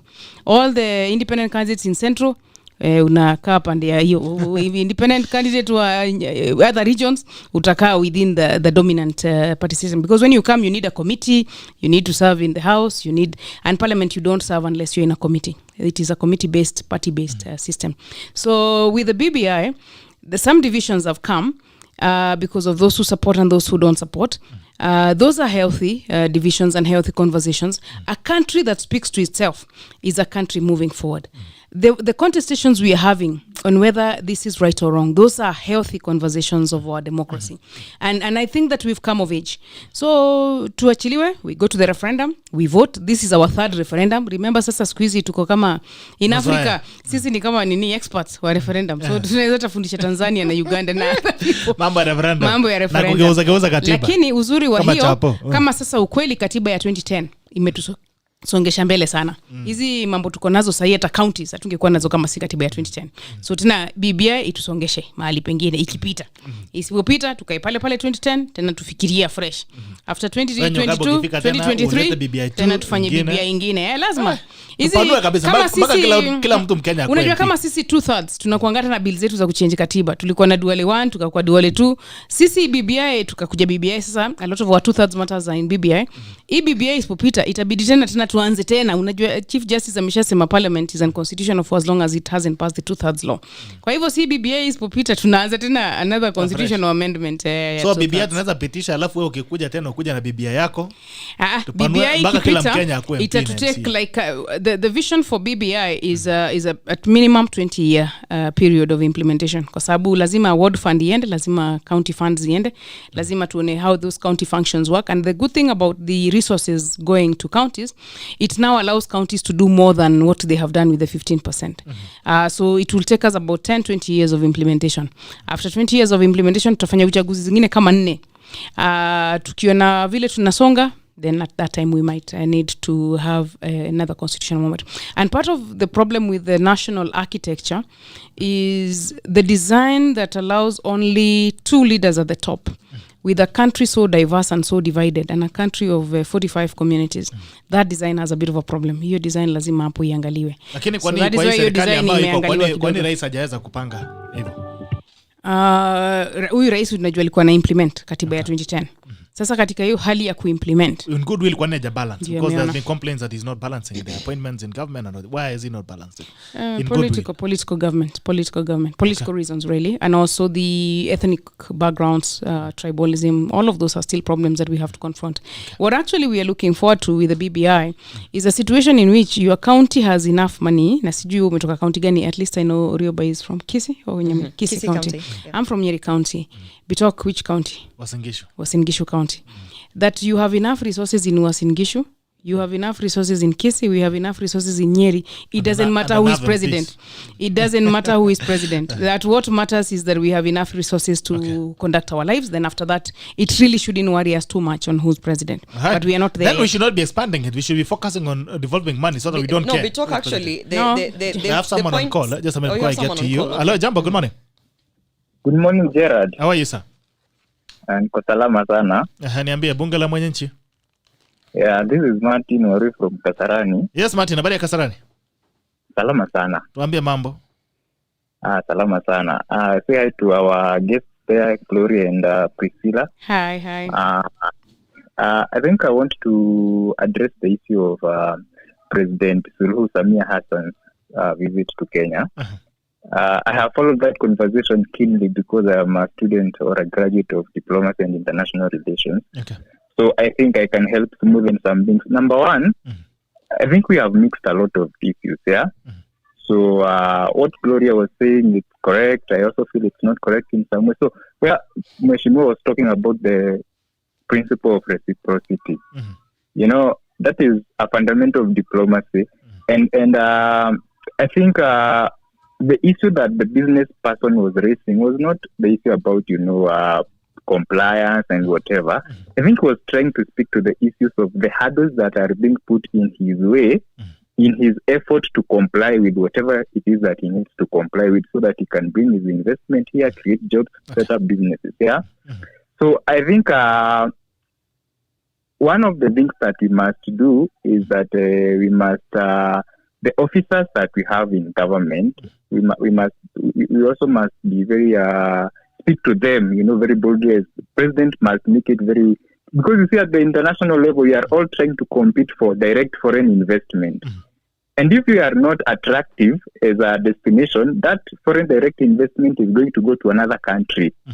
And I think we have been talking about how Rwanda is, you know, competing with Kenya, how we are losing our competitiveness to other countries.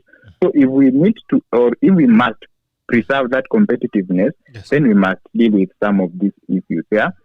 But I also think that there are some issues that nimekuwa nikiona between Kenya and Tanzania, and which have been promoted perhaps by the late president of Tanzania. There is a culture and attitude that he helped, you know, to promote that has been out to punish Kenyans, Yes. I think a culture that says, Kenya is the one that has been benefiting at the expense of Tanzania. Okay. But you see, if you have such an issue, the way to do that or to resolve that is not to now start punishing Kenyan business people, trying to erect hurdles.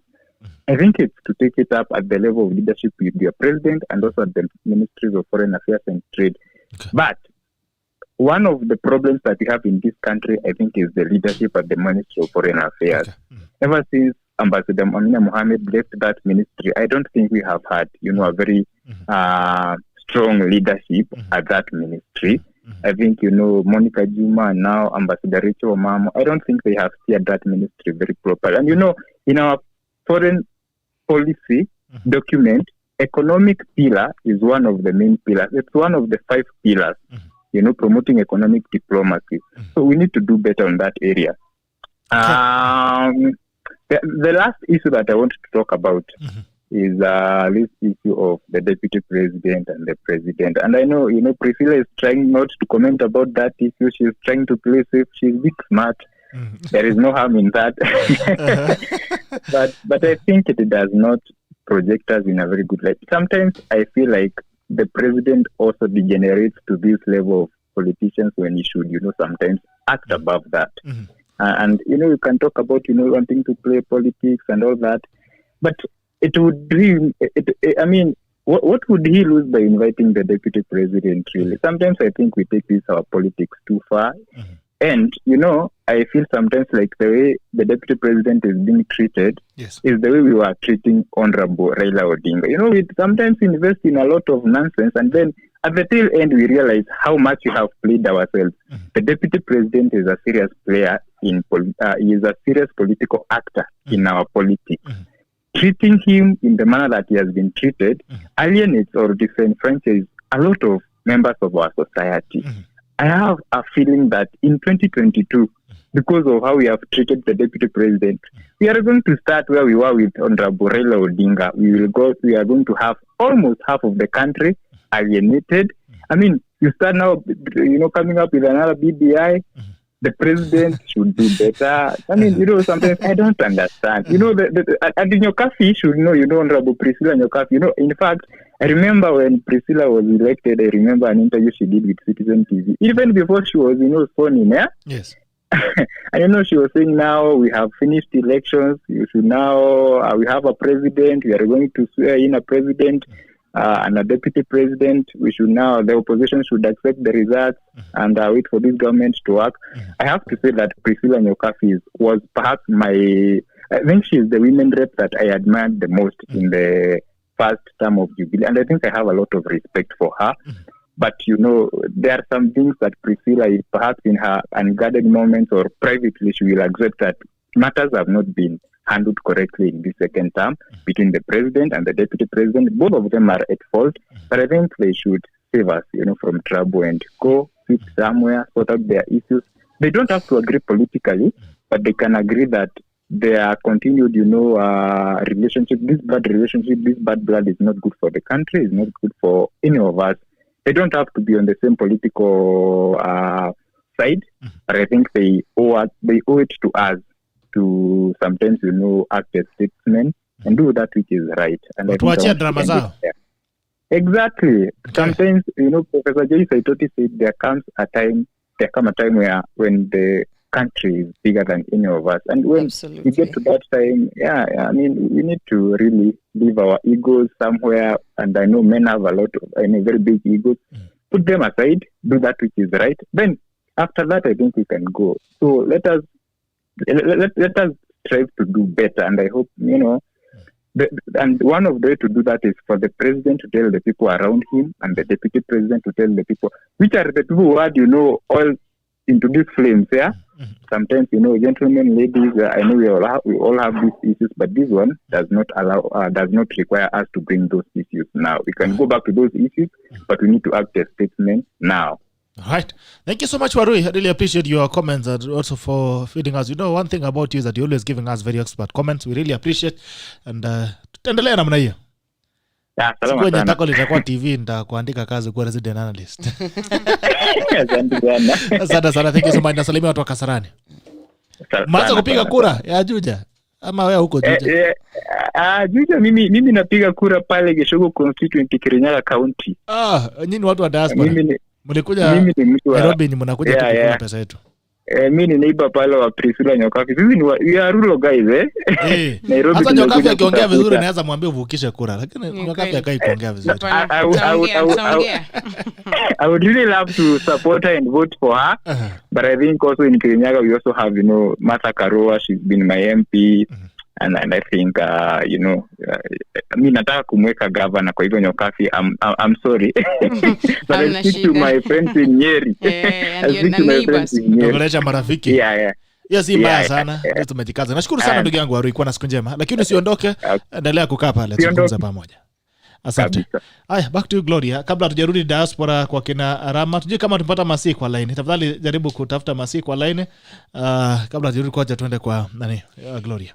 I wanted to speak on the fallacy that is here about having one, that this is a big country with 47 tribes, and therefore this setup that we have of only 2 leaders at the top is not going to work. I think that is the reason why former Prime Minister Raila Odinga fought for devolution. That's why he fought for the constitution that we currently have, so that we can actually devolve resources down to the county level. And on county level, we also have governors. And these governors stand there to represent now those leaders that are representing the 47 counties that there are.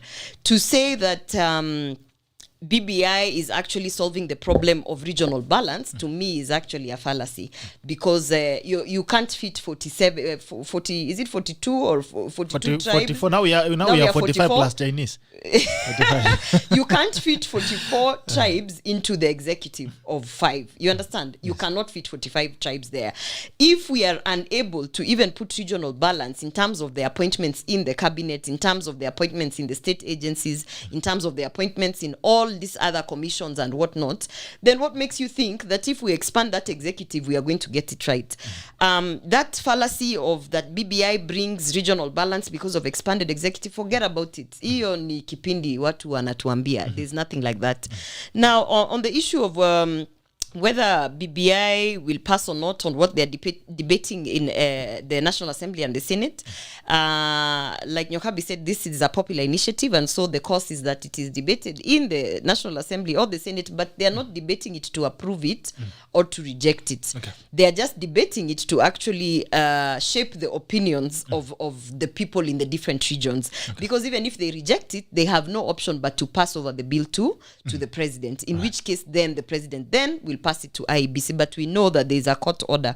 There's a court order that is barring the president from passing the bill to IEBC. So until that court order is had, and we are given direction from the judicial system, then we can't really speak of what is going to happen. Okay. But if you ask me, Bitok, hii kitu inaitwa BBI, they have invested so much resources, they have invested so much emotions and so much strategic political games that I don't think these people are going to let it go. Okay. In which case, what we should be doing, because unajua tunaelewa venye system inafanya kazi. Sasa since we know how the system works, we should not be fighting the system. We should be understanding the system so that we can see how we can dupe the system. Okay. So me, I am reaching a place where, because I have understood that BBI will be forced down our throats, if that or the court order comes out and allows for the president to forward that bill to IEBC for referendum, I know that we are going to have a referendum. Okay. I know that they'll do whatever it is to ensure that we pass this new constitution and these amendments. In which case then, I'm sitting and asking myself, kama hivyo ndio mmefanya, mkifikiria, mkipitisha hizo vitu ni nyinyi ndio mta benefit from it. I've gone back to the bill to see, okay, so what is this they were saying here? Ati mko na maseneta, mko na manini.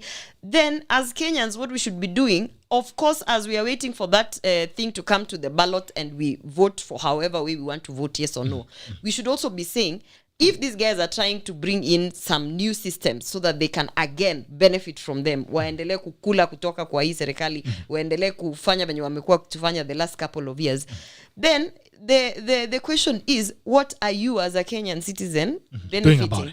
Okay. You know? Yeah. Tusikie jamaa wako anasema jambo. Good morning. Hello, good morning, Gerard. Good morning to you, sir. How are you? Sabalheri, nina ari leo ya kuongea Kiswahili. Pole, nimekuweka kwa laini sana. Leo naona mmepatwa na ugonjwa wa suluhu. Suluhu, nina suluhu hapa. Haya, nipa suluhu kwa lugha. Jina ni Samimeli, aspiring MP Charangani. Safi sana. Ninaona mna mjadala mkali kweli. Sana mjadala mkali, lakini Kiswahili kigumu kidogo, lakini tutajaribu. Suluhu jana alisema Kiswahili chetu ni sarakasi, ni comedy hata ikiwa hivyo tu. Kiswahili chetu ni kizuri, sio kama chao, kina lahaja nyingi sana. Haya tuambie mambo yetu ni Kiswahili. Charangani kuko sawa, lakini sasa tunaongea mambo ya BBI hapa na pale. Tunasema wacha walete na wawe na 2 milioni yetu. Ya nini tena baba? Kwa sababu MCA walipata zao. Sasa sisi tunangoja 2 milioni tupitishe. Kama hakuna tunaiangusha. Haya. Hivyo ndio mmeamua. Tumeamua hivyo. Pili ni katika madaraka ambayo wanatengeneza katika BBI. Unaamini ya kwamba itasaidia Kenya kukaa pamoja zaidi? Kwanza tuna viongozi wawili, hawawezi kukaa pamoja. Tukiongeza viongozi wao 5. Wakati ule tulikuwa na waziri mkuu. Tukawa na naibu wa rais ambaye alikuwa Stephen Kalonzo Musyoka. Tukawa na rais Kibaki. Walikuwa wanang'ang'ana kipaza sauti. Mara wanalalamika kuhusu nusu kapeti. Sijui kama sasa zulia zitakuwa zimenunuliwa za kutosha hao watu wote. Haya, wamesema tulete keki kwa meza. Wacha jinsi ambavyo Ben Gidai aliimba kwa Kikikuyu. Kwamba mkate urudi mezani tukate upya. Sasa tunaomba kwamba raia wasome BBI. Najua wabunge wapitishe wasipitishe, tutalazimishwa ikuje kwetu. Tayari chakuja nasikia. Unajua mrembo akishasukumwa akuje uwanjani, hata mwenda wazimu anaweza kumuoa. Nambari ya pili, waelewe kwamba tuko na Deputy President William Ruto. Jinsi ambavyo tumeambiwa ana uwezo mkubwa zaidi wa kuwa rais. Wakumbuke kwamba ikiwa atakuwa rais, ninajua Deputy President, hata ukiangalia mambo ambayo anafanya, amegawa nafasi katika kila chama, katika shughuli zote za chama, ana watu kutoka maeneo mbalimbali za nchi. Hata Raila alikuwa na watu kutoka maeneo mbalimbali. Leo sio rais, lakini nasikia siku hizi ni msaidizi wa rais. Kwanza nataka kumpigia pole kina Ochieng Omolo na kina Orengo. Kuna Kaluma. Murkomen aliwakumbusha kwamba ukiunda sheria hakikisha unaunda hata mwenda wazimu akichukua uongozi, unasikia uko salama. Uko salama. Lakini sasa tumetunga sheria, tukampa rais mamlaka zaidi. Na hakuna haja ya kutudanganya. Basi tufanye hivi. Badala ya kusema tukuje na BBI, watu waambie walete katiba ya zamani na hii ya sasa. Are we voting 2010 or the old constitution? Because that is where we are going. Turudi kwa Kiswahili. Kiswahili kilikuwa kitamu. Tunarudi katika katiba ya zamani. Ambapo rais amepewa mamlaka ya kutosha. Hebu jiulize, huyo rais akiwa wazimu. Itakuwa wewe ambaye unapigania kumpatia mamlaka. Ikiwa atasema leo tuende Nyayo Stadium tuwanyonge wale wafisadi wote. Uwe umepitishwa katika mahakama vizuri, ama uwe umeonewa katika mahakama, utanyongwa. Ikiwa tutaendelea na mjadala ambao tunaangalia kwamba kila mwamba ngozi huvutia kwake, lakini hii ngozi ni ya Wakenya. Tuvute katika sehemu ambapo Wakenya wamekaa. Kuna watu wamesimama na Rais Uhuru. Kuna watu wamesimama na Raila Odinga. Kuna watu wamesimama na William Ruto. Hawa watu tutawaweka wapi baada ya kupitisha BBI? Tutawaunganisha vipi? Tukishasema nini itazuia rais kuchagua manaibu wale wa waziri mkuu kutoka eneo anakotoka? Nini itamzuia? Kwa sababu sijaona ndani ya BBI ambapo inasema lazima ikiwa rais anatoka sehemu fulani, mtu fulani atoke sehemu fulani. Kwa hivyo mambo ya siasa sasa yanaenda kubadilika zaidi. Na tukue tayari. Raia wamejihami na kura zao. wataangusha saa 2:30. Ambapo hata mapema kidogo.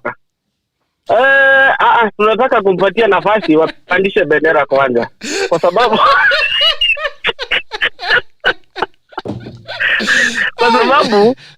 wasipopandisha bendera wao wameingia maofisini. Wao wameingia kwenye mtandao ambao tunalipia kama raia. Nambari ya pili, hao viongozi ambao wanaongea. Wakati mafuta inapandishwa hawaongei. Wakati tunafinywa, nasikia hata ushuru utapandishwa mwaka ujao. Sio mwaka ujao, kwenye bajeti ambayo inakuja. Kwa hivyo nunua mshipi nyingine sasa. Hata ununue ile ya shimo, nunua ile ya kama mwanasiasa ukiongea kuhusu miaka unaongea kuhusu miaka ya bajeti. Kwa hivyo katika bajeti ya mwaka ujao ambao ni mwaka wa 2022 kwenda hadi 21 hadi 22.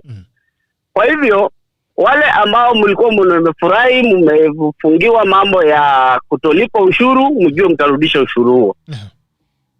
Zamani hata ushuru wa kustaafu malipo ya kinua mgongo kwa wale ambao wamestaafu haikuwa inatozwa ushuru. Siku hizi inatozwa ushuru. Hata mtu ambaye amezeeka anaenda nyumbani, hana other source of income, wewe unamtoza ushuru kabla hajaenda nyumbani. Mambo haya ambayo tunataka kuangalia katika serikali ijayo. Tuhakikishe kwamba tumeongea kutoka chini kwenda juu, sio juu kwenda chini. Kutoka chini kwenda juu. Waheshimiwa wote, tukutane mashinani. Wamesalimika, tupatane pale mashinani. Nasikia tayari umeshajipanga pale mashinani. Nimesikia mambo yako. Na kutakia yote mema katika kinyang'anyiro chako ja pale Cherangani. Asante Gerard. Na kutakia mema uweze kuangana pale. Wacha turudi mwisho kabisa Gerard. Utalipia hiyo sasa Mwisho Gerard. Naomba Wakenya wote wajiandikishe kuwa wanachama wa UDA, United Democratic. Sasa hiyo mnalipia ni advertisement. Hatulipi, ni free. Wewe ni wetu bwana. Ulisikia wapi? Kwa siku njema. Karibu. Asante. Twende haraka kidogo upesi kwa diaspora, alafu tukirudi tunafunga hiyo kazi. Jambo watu wa diaspora. Nitaanza naye Arama. Naona Masia hajaingia. Arama, naanza nawe haraka upesi kwa sababu masaa naona yameenda tayari.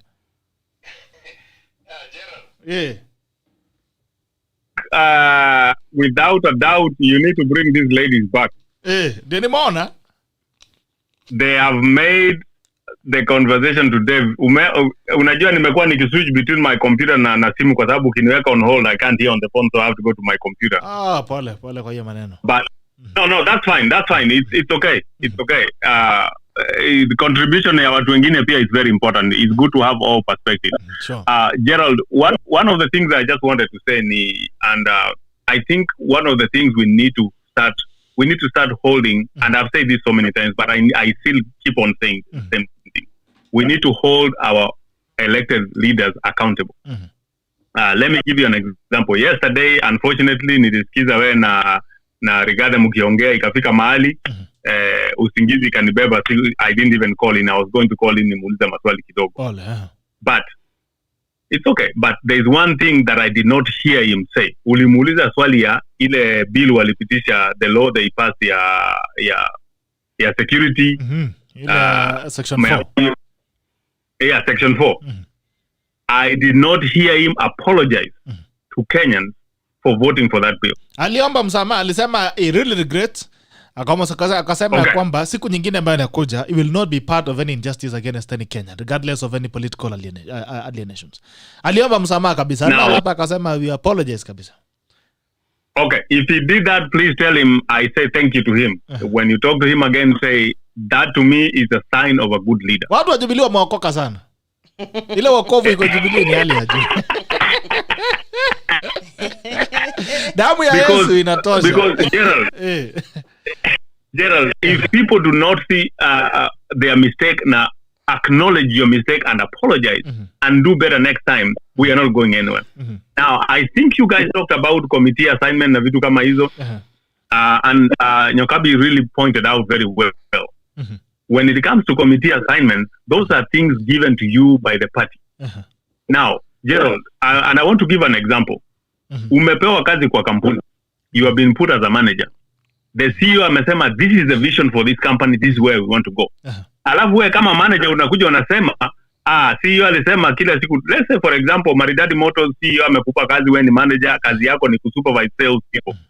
Alafu wewe unakuja unasema mkubwa alisema kila siku to make sure tukiuzia watu gari we are very nice, polite. Yes. Alafu wewe unaambia watu nyinyi mtu akikuja hapa hajavaa kiatu na suti hata msimuongeleshe, fukuza yeye. Swaga yeye. Why would the CEO keep you as a manager? He will fire you because you're not following his vision. So committee assignment is a privilege to every member of parliament who is put on a committee. It's a privilege for you to lead that committee or to be in that committee. If the party that sponsors you to be in the committee decides to go one way and where una disagree, to me, don't wait to be kicked out. Just resign. It's a reasonable thing. You are entitled to your opinion and your stand, whatever you believe in. But if you have been put in a position of responsibility where you are supposed to carry your party's vision and champion your party's vision, whatever it is, whether it's good or bad, it is your party's vision. If you decide otherwise, you don't want and you don't like the vision that they are championing, the best thing for you to do is to resign. And fortunately for me, some of these people, kama Otiende Amolo na watu wengine, these are very good lawyers. I don't understand where they took their principles of leadership, that you can disagree with people, but when you're in a leadership, just resign, walk away. That's it. So so if we get to that point where kila mtu ukifika makosa omba msamaha or you disagree, resign, then we'll be okay. That will be my contribution for today. Okay. Asante sana. Wacha tuende kwa Joel Kipps. Yes. I disagree with my friend Arama on resignation. Before I enter into other things, let me handle this one first. Resignation means you get out of office because you can no longer, solve issues that are existing there, or you no longer express the interests, the dreams of certain party. I think Otiende does not really espouse that. I think he still carries the vision and the ideas that the ODM party, fronts. The problem is people have certain level of intolerance when it comes to differing in opinions. I think we should be able to be tolerant enough to tolerate differences in opinions. Now, let me go to what the guests have been discussing, especially when it comes to politics. Honorable NYOKABI said something about popular initiative. Unless my English doesn't serve me well, popular means something that's accepted, fronted, supported by majority of people. The last time I checked, nobody has ever conducted a survey on how many Kenyans are supporting BBI. Okay. And to say that BBI is a popular initiative is to misuse the English language. Okay. And I hope NYOKABI absolutely understands that. And I know she does. But she's just doing politics. Be it as it may, we need to really interrogate, well, when NYOKABI says on issues of women representation, I hope and I wish, I have a daughter, and one day my daughter will run for a political office because she espouses the merit. She has the merit to run for political office. Meritocracy should be and must be the qualification for anything that you want to represent. Okay. So this idea of, well, because we have elected certain number of member of parliament, and it looks like I think it's the 2/3 gender rule, we have to just top up with our relatives, with our girlfriends, with our concubines. I think NYOKABI and all those who are fronting this should not and must not put our children through such kind of through such kind of nonsense. The last one is the cost of running this bloated government. I don't understand why people who have served in Parliament, and this one is not about NYOKABI. She is a very brilliant lady, and I admire her. And I hope she doesn't take this as personal attack. But this thing of ignoring how costly it will be to run this representation. I mean, if we had every arm of government and every government employee doing their job, we do not need this additional member of parliament. We live in a country like Australia, where a population of millions of people, a city like Sydney, is represented in Senate by only one person. Why do we need a lot of women representative? We need youth representative. We need youth parliamentarians from Nandi, where I'm from, 5 or 6 of them. Why do we need all that kind of, and yet we don't have, can you imagine Nandi County sustaining that kind of bloated government? It's not sustainable. Right. And we cannot tolerate that. So, Sergeant, I really appreciate. Thank you so much for you guys for making time today. I know you could be sleeping, but you chose to be here. All the guys in diaspora, okay, Rama. Gerald, a quick rebuttal to my namesake.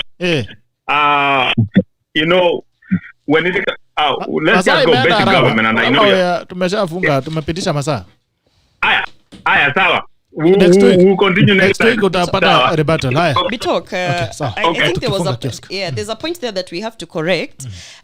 Popular initiative in itself, as we are referring to it, is actually in this context referring to the routes with which you can amend the constitution, either through the parliamentary way or through the popular initiative. So it is not necessarily about the in itself popular. And in terms of meeting the steps for it to be popular initiative, remember you have to have carried out the 1 million signatures, nini. So in this context, I think it is unfair to say that NYOKABI anadanganya watu hapa. That is just in the context of what we are talking the process, about. okay. Right. Kuna kufunga kiosk? Kufunga mimi nasema hivi. Hao watu wa BBI, they've had their way. Reggae stopped, it was halted, it came back, it was halted, it came back, COVID came, nini, lakini clearly these people have the resilience to push this thing to fruition. Yani watafikisha hii kitu mpaka ifike kwa referendum. Depend. So what we are supposed to do as Kenyans is, mtu akisha kuambia ninakuja na nimefika na hakuna kitu utafanya, then the point is, sasa venye umekuja, what can I benefit? So I think for me, I would really urge Kenyans again to try as much as possible to read that document and to try as much as possible to milk whatever it is that they're trying to push. Unfortunately, that also means that this blotted Senate that they are going to push on our side is going to affect us in the future in terms of having to, cater for their cost. Unfortunately, that also means the negatives that are in BBI that we cannot amend, that we cannot vote no because they refuse to give us those multiple choices. So unfortunately, it means that if this thing passes, we will take it with the positives and we'll take it with the negatives. And so as Kenyans, maybe the best thing to do now is familiarize ourselves with what it is that they are trying to pass. Okay. All right. Mheshimiwa. Ndio. Oh, but before you finish, na salamu kwa watu wangu wa Bobasi. I want to assure them that I am still in the race. Unajua kuna mtu ameanzisha propaganda ati tumechoka, hatujachoka, we are still in the race. And by the way, in Kisii County tutafunguliwa mlango na Mama Teresa Oro, who's now the candidate running for under UDA for the Bonchari member of parliament seat. Mama Teresa Oro atatufungulia mlango, and I'm telling you 2022 we will be talking about more than 15 elected women in the member of in the national women, our daughters, their sisters. Mheshimiwa Nyoka. Ndio. Tufunga ndugu. Mambo mawili tu, ni ukweli popular initiative sio sisi tunasema. Tuambie kabisa iko kwenye katiba ya 2010. Hiyo sio kizungu ama nini hapana, ni mambo yaliyoandikwa and the process has been given, pamoja na ile kwa sheria tunaitanga threshold. Ni Wakenya wangapi wanafaa kupitisha katiba ili katiba iwe imepita. Itakuwa popular wakati itakuwa imepitishwa na the number that is required, na ni 20% of 24 counties, alafu na pia simple majority ya registered voters. Na ndio kwa maana hii inaitwa popular initiative, kwa maana Wanjiku ndiye itakuwa the last say na ndiye atasema mwisho. Na hata wale wa diaspora itabidi pia IEBC ilikuwa imeanza kuwa register, wawe wanashirikiana kushirikiana katika masuala kama haya. Katika bloated house, sisi wa mama hatupendi sana hiyo language ya bloated house. Kama maana sasa kuna hizi viti 70 watu wanazungumzia. Kwa viti 70 usikie mambo ya bei. Kuna mtu anajali mambo ya bei sana. In fact hata vita ya ODM ni mbona hatukupata kwa hizo 70. So now even for the representation yote, bunge yote is 1.5% of the national budget, maximum 2%. But women must be in there. So once we are represented, all of us, we can then now address the Kenyan questions, and the Kenyan questions are still many. So part of representation ni watu waende wakafanye kazi ya kutengeneza Kenya. Na ni lazima watu hao wawe well distributed according to the population na wawe the face of Kenya. Mimi niwaambie watu wasome, waangalie mambo ambayo yanawafaa katika ile document, alafu najua utatuita tena kabla ya referendum. Masikia watu wamesema mrudi. Haya, niulize swali ya BBI kama watu watapigia kura. David Abdesa to say the truth, I'll not wake up to vote for the document. Reason the document might be good but already hijacked by the political elite. The doc is not for the benefit of voters. Joel Kibet said it's a no. Frederick Ongera, I will vote a big no. Misplaced priorities. Only myopic guys will think to vote in favor of 5-story parliament when we can't breathe economically. King of Zambuda says a strong and bold no. This document is a waste of time. We need to implement the current constitution. Implementation is what is lacking. Joel Kibet, thank you, Gloria, for dismantling the white privilege dogma. DJ Mike, it's unfortunate that whether you vote no or yes, this is Kenya. We know those who count determine the outcome. People vote with their tribal marks on. King of Samuda, Gloria nailed those points. The top is just a Vipindire cycles with this BBI. Jaden is preaching water and drinking poison. DJ Map, we also know majority of people online don't do vote, make noise and don't make it a reality. I apologize, I'm not be able to read the comments on Facebook, but also on YouTube because Nimingi, because of time also. Thank you guys for tuning in. It's been a pleasure having you ladies. It was great having you again. Masikia wananchi wamesema mrudi, sio mimi. Nasema mrudi. Na pia thank you for the guys who have been watching in, guys on YouTube and also on Facebook. We really appreciate you. This has been the Tackle Thursday, 6th of May 2021. Until tomorrow, see you again. Bye bye.